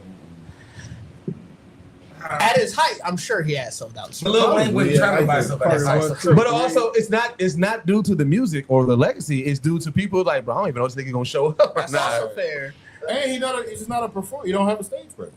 I feel like it's more so he a rock star, right? He a rock star turned rapper, whereas he really is a rapper turned rock star. No, I feel like he's legitimately a rock star first. I feel like that is who Lil Wayne is. That's who he is now. That's really who he feel like he is that he's a rock star, and that's the presence that he gives out on stage. And that doesn't always translate to actual hip hop fans. Okay, that makes sense. And the thing too, people try to use is age and all that shit, but you really can't because you got guys like Usher. You know what I'm saying? Motherfuckers 2 that's- Chainz is open. 2 2 Chainz, I was gonna Chainz say. is there. And that's what I mean. Like cats are really out here 2 Chainz. performing. But we doing know a good 2 Chainz job, also is a workhorse. touring 2 Chainz don't to play about deserve that shit. money. Where it's like, Wayne, bro, we know your circumstance. We know you didn't get paid what you're supposed to get paid. We know why you still touring at the age of, you know what I'm saying, where you are. Just do your show. Like nobody told you to sign with Live Nation. You just gotta do what you gotta do. Yeah, it was wild to me because when I saw that, it said first stop. Very it's first like- stop of the show. I could like At least be in jail.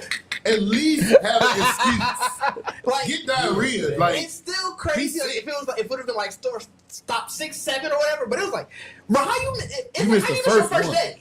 Like, yeah, bro, that's It's disgusting. It was crazy. To And me. then, but it comes off him talking about wanting to do it. I can't do no verses with nobody. I'll destroy their career. Well, two things could be true, right? I mean, because I don't know about, I don't really know who would be a good versus for Lil Wayne. But then at the same time, it's like, bro, nobody really want to see a versus from you because you can't trust that you'll actually be there. Right. Or you remember your music.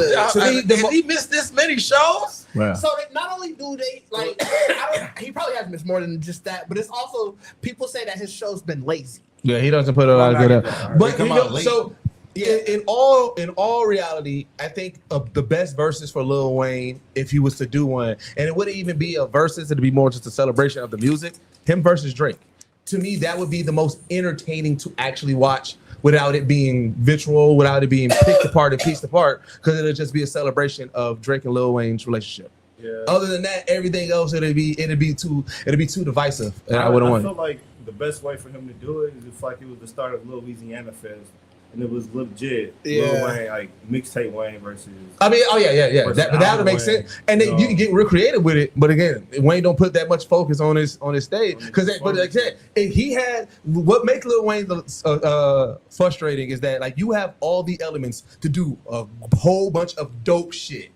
You just don't care to do it. I feel Yeah, I like, wouldn't want to. I think I'd rather see a Hot Boys versus than just a Wayne versus. and I feel like people do forget though, like Wayne has some iconic like actual performances. Oh yeah, absolutely. Like, but it's been a while. Mhm. I think with the BT Awards, one when he did Gossip, I think that was probably his last BT performance. And Yeah, I then mean, he like, had like Wayne ain't been outside. Yeah, I mean, yeah, that's really like. He had a whole tour run last year. yeah, he did. That was last year. I was just gonna say that he toured every year, bro. That was So it's last like year. he's been outside, but that's the thing. A lot of times, people just like, bro, it was. I haven't heard like it's been terrible, but it's just like, bro, it was a thing. Yeah, Yeah. because he go to Madison a lot. Yeah. Like he literally tours every year. It's just not It's just so nothing that you fucking see. antisocial. It's the demographic too. Also true. You know, we all grew up on Hot Boy Wayne. Yeah. You know, we have a different fond for Wayne. A lot of his fans now don't look like that. Yeah, well, Right, I saw suburban somebody white. say his best song was what's the damn it, it's on one of his rock songs. Now like it's the best song Wayne ever did. Is it the Prime pick up the Queen. world and drop it on your head song? No, Prime it's Queen. no, it wasn't Prime. Hold on, let me see. But see, like my thing about Wayne, and like I said, so like you know, you see certain legacy artists, right, and like what they put towards their show, like what Jay-Z's doing with his show. You see Kanye West and what he does on his stages and shit like that. Like Lil Wayne, even just in general, around being a hot boy, like there's so much stuff that you can do at your show based off of your albums, build the aesthetic. You know what I'm saying? Like how He like got no money like. like that. But But here's the thing, it's Lil Wayne. I do feel like if he might not have the money, but I feel like if you go and say, let's make this deal, somebody will pay him and try to make deals like, let's put on this show. I feel like But I feel Lil like- Wayne is like, again, I made a post that went kind of viral on Threads about like hip hop, about how people keep on rewriting the, you know, hip saw hop that. people's legacies and everything like that, right? And my thing is like, you know what I'm saying? Yes, when people fall out of grace in their current, we got to stop trying to omit what they did in the past, right? So to me, a lot of the way I look at it as a legacy artist, if you done a lot of great things in the past, that is kind of like a cachet that you can actually use to kind of convert into new things, to do some dope things. And I just feel like, but you got to be an artist, or you got to have a team around you that knows how to preserve your legacy and knows how to elevate it in this new world and everything like that. And I feel like Lil Wayne has not been caring enough to either build his team or even put the focus on, let me celebrate and do my legacy. You know what I'm saying? Like I have a legacy, and we can make dope things. We can do pop-up. We can do pop-ups. We can do so much, but he has nobody around him, or he's not doing it. That's it. I was gonna say, I think the only issue with Wayne that he has is really coming out of his era. He has always expected the fan base to rep him more than himself or anyone around him. So, like, I think the separating himself from Cash Money was the downfall for him, because you don't have a team of people to keep building you up constantly, to keep throwing it in people's face. Hey, Wayne was the coldest, because that's literally how we all know about Wayne. Manny, Juvie, BT always kept saying, this the youngest dude of all of us. He be writing our rhymes. He be doing this, doing that. We never would have gave him that much credit at that age if we didn't know that, but it was a team of cats that was credible, telling us how cold he was. It And was on fire. That's the yeah, song. That's crazy. But even That's with wild.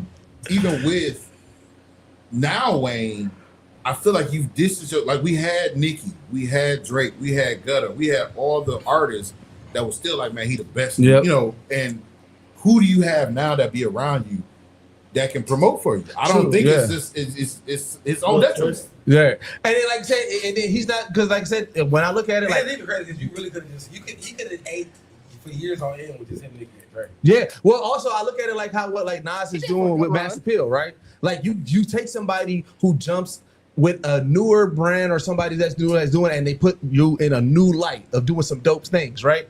I feel like I said, Lil Wayne is Lil Wayne. There's so many brands and so many people, so many creatives in today's world that would love to work and do something dope with Lil Wayne. That can put him in a new light that still keeps him, preserve his legacy, and still, you know what I'm saying, celebrates it. But because of him doing things like this, it causes for people to try to shit on Wayne.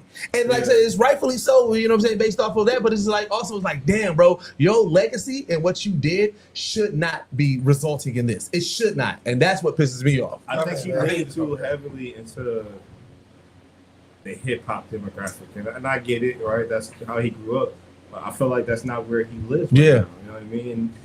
And for him to continually to want to be, you know, raised up and supported as a hip hop great, like you don't really live in that moment right now. Like you are really a rock star. You focus a lot more on skating. So why not make that your Make the lane? music But I think You know what I mean? I think Like- those two industries had a downturn at the same time, and Yeah, he didn't skateboarder- expect that. skateboarder rock like Yeah. Because rock, the genre of rock, as well as the sport of skateboarding, started taking hits. Like when Bam Margera and them just started doing wild shit and falling out, it made public perception of skaters kind of like a nuisance. Then you had more black skaters coming into the fray that were actually dope, black snowboarders coming in dope.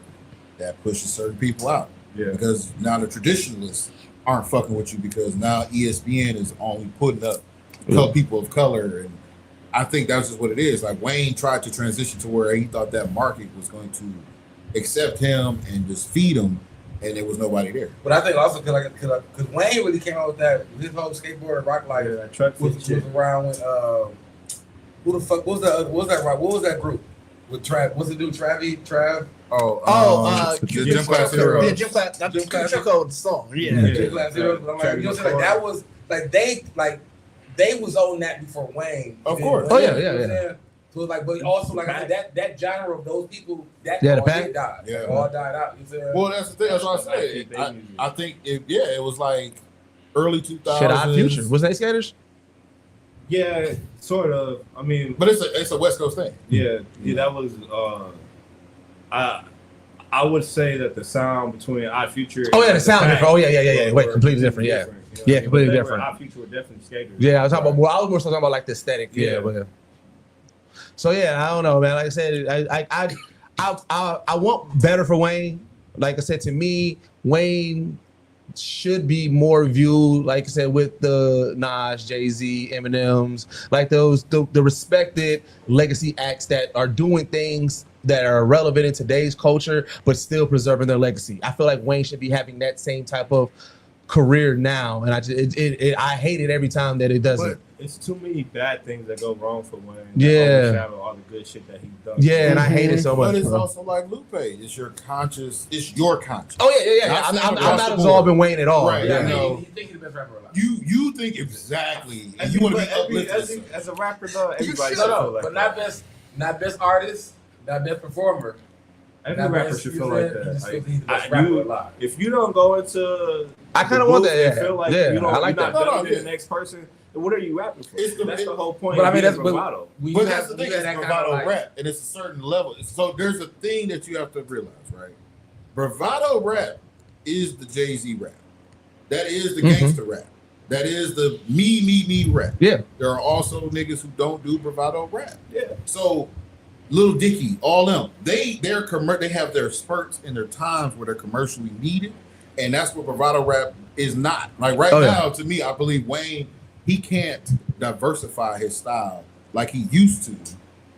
I'm just saying right now. Yeah. And that's the problem because he expects to just be uplifted off what you've Right. done, even though half the shit you've That's what done, I you mean. can't remember. That's what I mean by that. Like, it's like there's nothing wrong with having that confidence, but he lives in that space where even what you're trying to say, if somebody wants to work with Wayne, that's I can see that ego in him. Like, well, they just want to come see me rap. Like, I don't come to do all that other shit y'all do. Like, I'm the best fucking rapper alive. Like, that's why they're here to see me.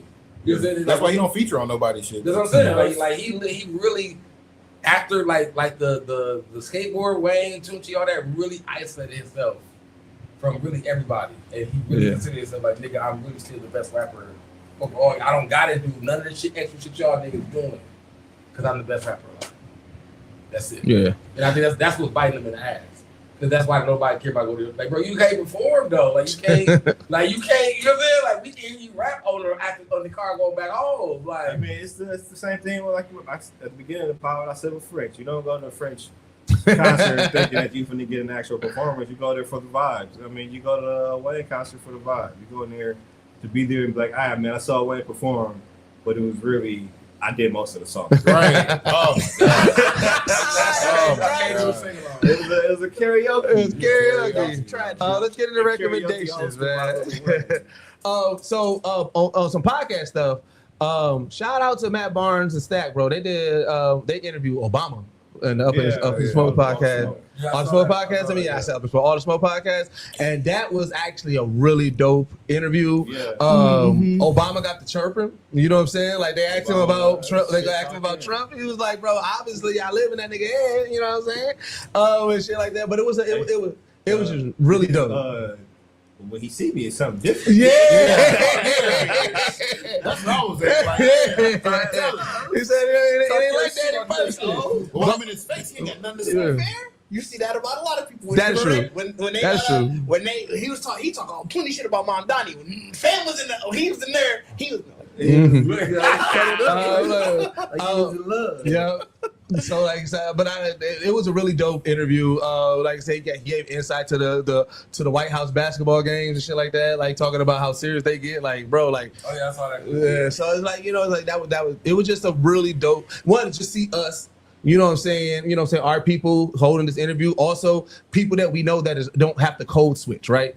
So like one that kind of like how like certain personalities, I love them for who they are, right? You know what I'm saying? Like you see, like Noriega gonna be Noriega everywhere he at, right? Matt and Stack, they are Matt and Stack all the time. So you know what I'm saying? Just being able to have that conversation and just seeing how comfortable Obama was. You know what I'm saying? Like even him acknowledging, saying, and I say, for me, I've told this story about my story all the time, but it was like, I wasn't the hoodest nigga, but I was around it. You know what I'm saying? But again, you always there's a moment where you, as a kid or trying to find who you are as a person, you're going to emulate it. You're going to try to do something that you are not. And so he was telling the story about how like he was trying to police somebody's blackness because, you know what I'm saying? And then he said he had one of his real niggas be like, hey, you really can't check him, bro. Like, you know what I'm saying? But even having that conversation, I was like, you know what I'm saying? Just to me, I want to see more Obama in these settings now, like more, You don't want to see no more President Obama. Yeah, no, man. You want to see Barack. But we're seeing a lot of that with them because like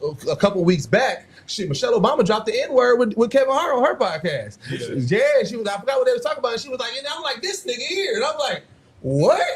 But Michelle Obama's always been but we never heard it. Like, I was gonna say when you hear Obama, just say nigga. That's what But you know what though? It wouldn't surprise me. They from the south side of Chicago. Right. But it's one of those things where it's just like they are so good at being who they are, being presidential. So now that they don't have to, and we're letting them just be who they are, I'm loving them more as people. You got to think about it. That's why I admire them so much because they are at the height of self-control. I try my hardest to not say nigga a lot. I watch our podcast over and I say nigga way too much. I try too, but there are certain people where it's like, oh, I know you don't say nigga, and it's like, but you don't. But isn't that more admirable? Because you more can take that and be like, no, but it's the vibe. Like you, as black people, we know, like, yeah, you do, but it's the vibe. The general public is like, I don't think you said, because my dad gets that. Like there are people who are be like, your dad don't say nigga. Well, no, yeah, I mean, I would have never saw it until y'all told me y'all dad doing Hennessy. Then I was like, oh yeah, he does. like if Barack would have told me, if Barack would have like put me up some Hennessy, like, I'm like, I believe that Barack is either he'll definitely be like pull some heat. Give me a heat shot.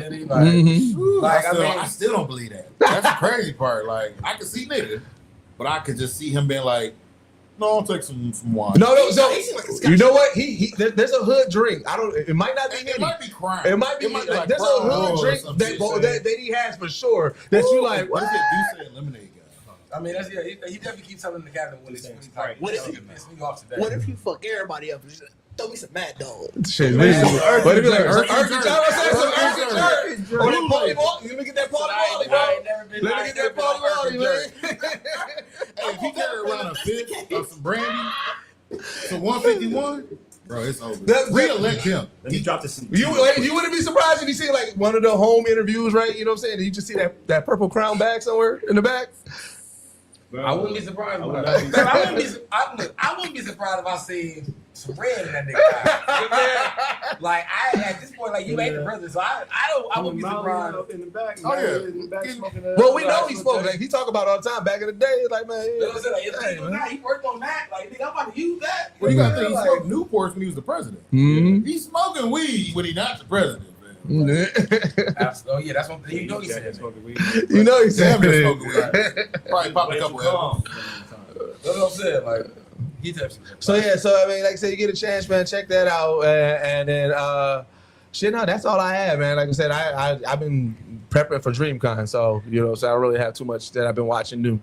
I'm gonna recommend the Earth, Wind, and Fire documentary on HBO Max. That, like, I know I was talking about at the beginning of the podcast, but that documentary was fire. They were saying that Maurice White, who's the lead singer, he would come back from tours $500,000 in debt because of how much they would spend on the tours. Jeez. Like, he would come back in debt because of how much, because he wanted everything to be such a production. And so he was like, bro, I don't care about the money. I'm going to make the money eventually. I need this to be a production, to the point where they were saying that their first show in Philly, this is before they made it big, they came out, everybody, all the doo-wop group, they had like the 2-piece, 3-piece suits and stuff. And he was like, we were already different because we people from Chicago, from California, and we coming in and we just got on slacks and no shirt. Like, and so he's like, everybody already was kind of looking at us kind of weird. So he said they come out, everybody starting to laugh at him and stuff like that. And he was like, Maurice passed. So the rest of the band members talking about it. It was like, Maurice told us, hey, sit down in the lotus position. We finna meditate. And he said, we sitting out here on the crowd mad, yelling, throwing shit, and we just sitting there meditating. He said, we meditated for 8 minutes, and niggas got tired, I guess. They're like, all right, fam, this all my energy, I done yelled enough.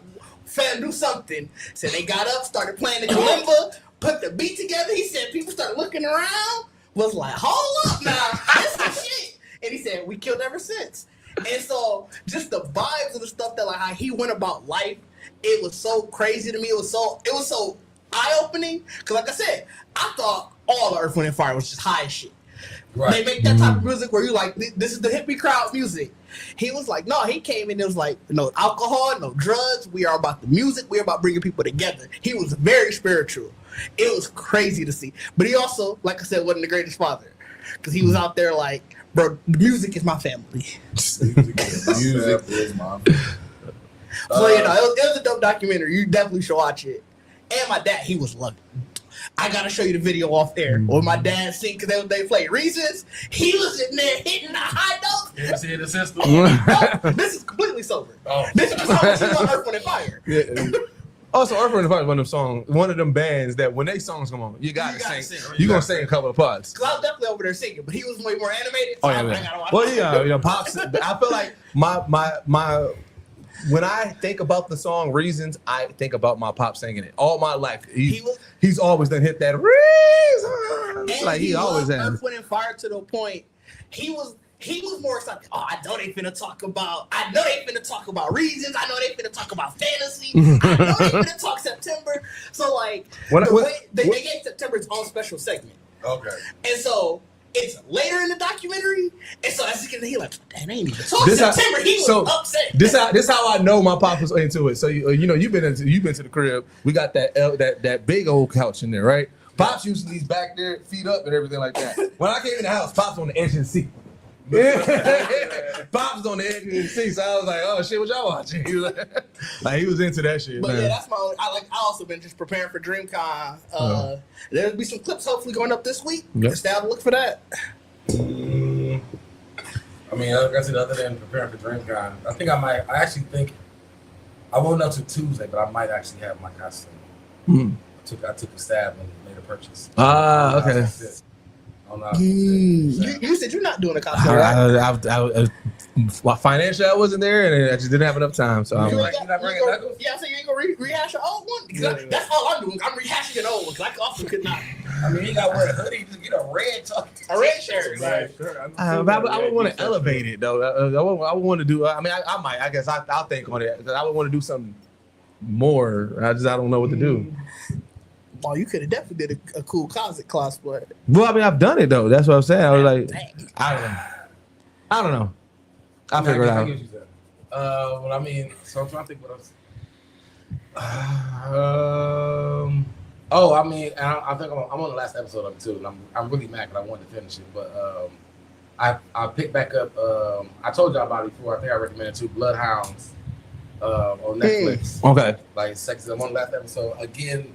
I have to reiterate, like, it's probably some of the best. I don't know what it's called.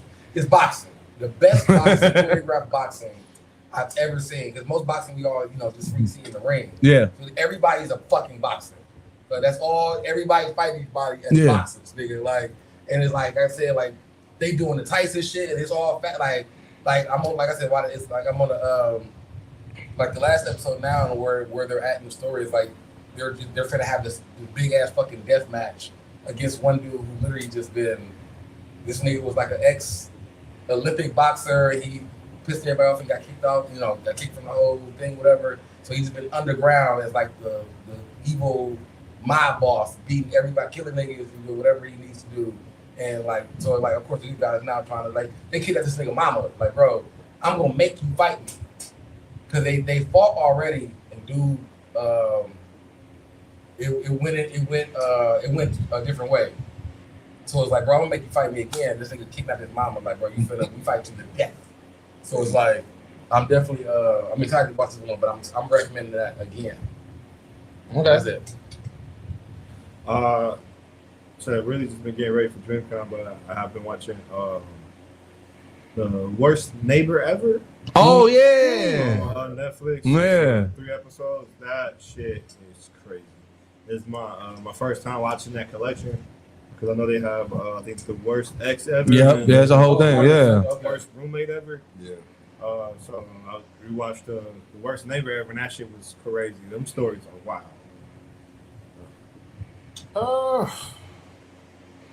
Man, I really don't have anything. Like I've been preparing for DreamCon. I got my brand new cosplay together. Oh snap. So I'm going as Deadpool. But I'm going as Yeah, you did. I'm going as Deadpool right after he meets handsome Deadpool. Okay. So twin golden Desert Eagles will be at DreamCon. Hopefully. Nice. Hopefully if Delta don't hate them. Yeah, so it should be dope. But that's all I've been kind of focused on. It has been crazy because Dre's going as Lady Deadpool. Okay. Oh, But her cosplay is so cold. Like when I saw her do it, I was like, all right, you snap.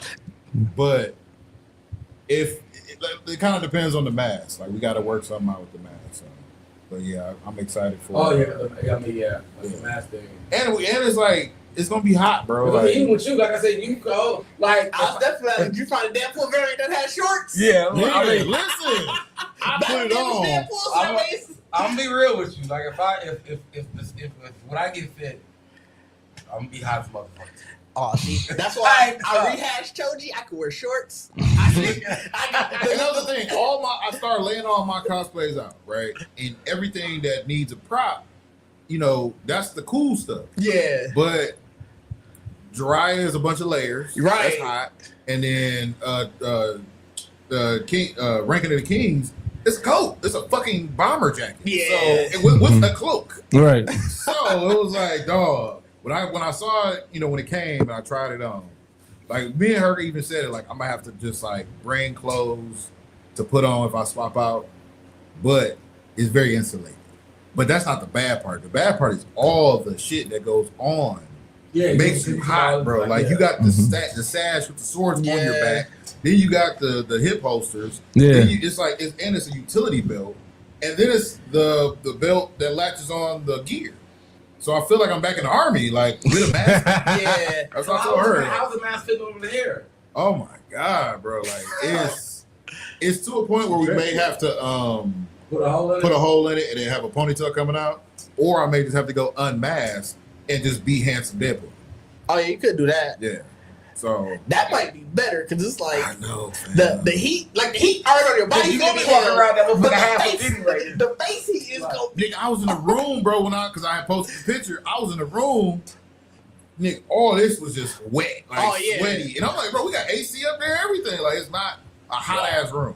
So I knew, like, and then when I opened the email, and it was like, oh yeah, this is the weather for DreamCon weekend, 98, 99, 100. I was like, yeah, no.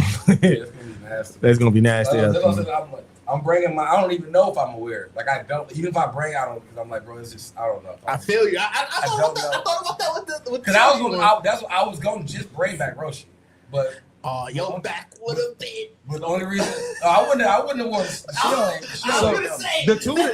Once you get in, you be That fine. wasn't his problem last year. Yeah. Oh, See, really? the shit was Yeah. a mustache. Yeah. Kept sweating. That's the eyebrows. It was sweating and shit. That was the Everything. year also we was in. Eyebrow, we was yeah. in, See, my- Boston with it. The two that I was going to do, Oh, it was going to be hot. I was going to do Daredevil, but I was going to do fursuit before he got his actual suit. So the fatigue, with the, Oh yeah. that's a lot. Yeah, that's And you a know lot, what I'm saying? I was going to do a Viltrumite. That's a lot. That was like, No, no. that actually might not have been The white as bad. outfit might have been okay. Because you probably could have got. I would have put some sweat spots all through that motherfucker, bro. You had to put some layers on. You had to get the kind that like the people who live in the Middle East wear. Yeah. I don't think they make No, that. they do because it's the same material as my Tosin. Do they make that in Viltrumite outfit? I don't know. You had to put some shit together. Yeah, I don't know.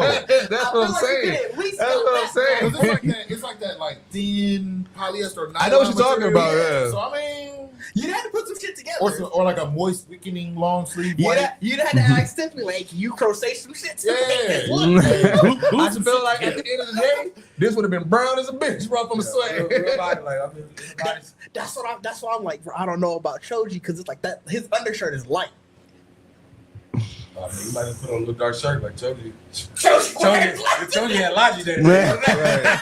OG recommendation. Hey man, shout out to Yasa. Yasa's back. You know what I'm Yes, saying? yes, You know what I'm saying? So we got some articles back up. So make sure you go to our website, geeksetpodcast.com. Check out all of our past episodes. Check out all of our articles. Shout out to Yasa. Make sure you follow everybody's social media. Everybody's out here creating content, putting things out. So you know what I'm saying? Make sure you follow everybody. Shout out Swiper. Swiper been going crazy. I've been seeing more and more Swiper clips damn near every day. So like I said, shout out Swipe. Make sure you join our Discord, man. Just a whole bunch of dope people talking dope shit. Join our Patreon, patreon.com/Geekset. Didge put out the first trailer, man, for the Beyblade tournament. So you know what I'm saying? We got some stuff going. Like I said, we got a full Beyblade league and with like full commentary, so you know what I'm saying, footage and everything. So y'all gonna want to tap in there.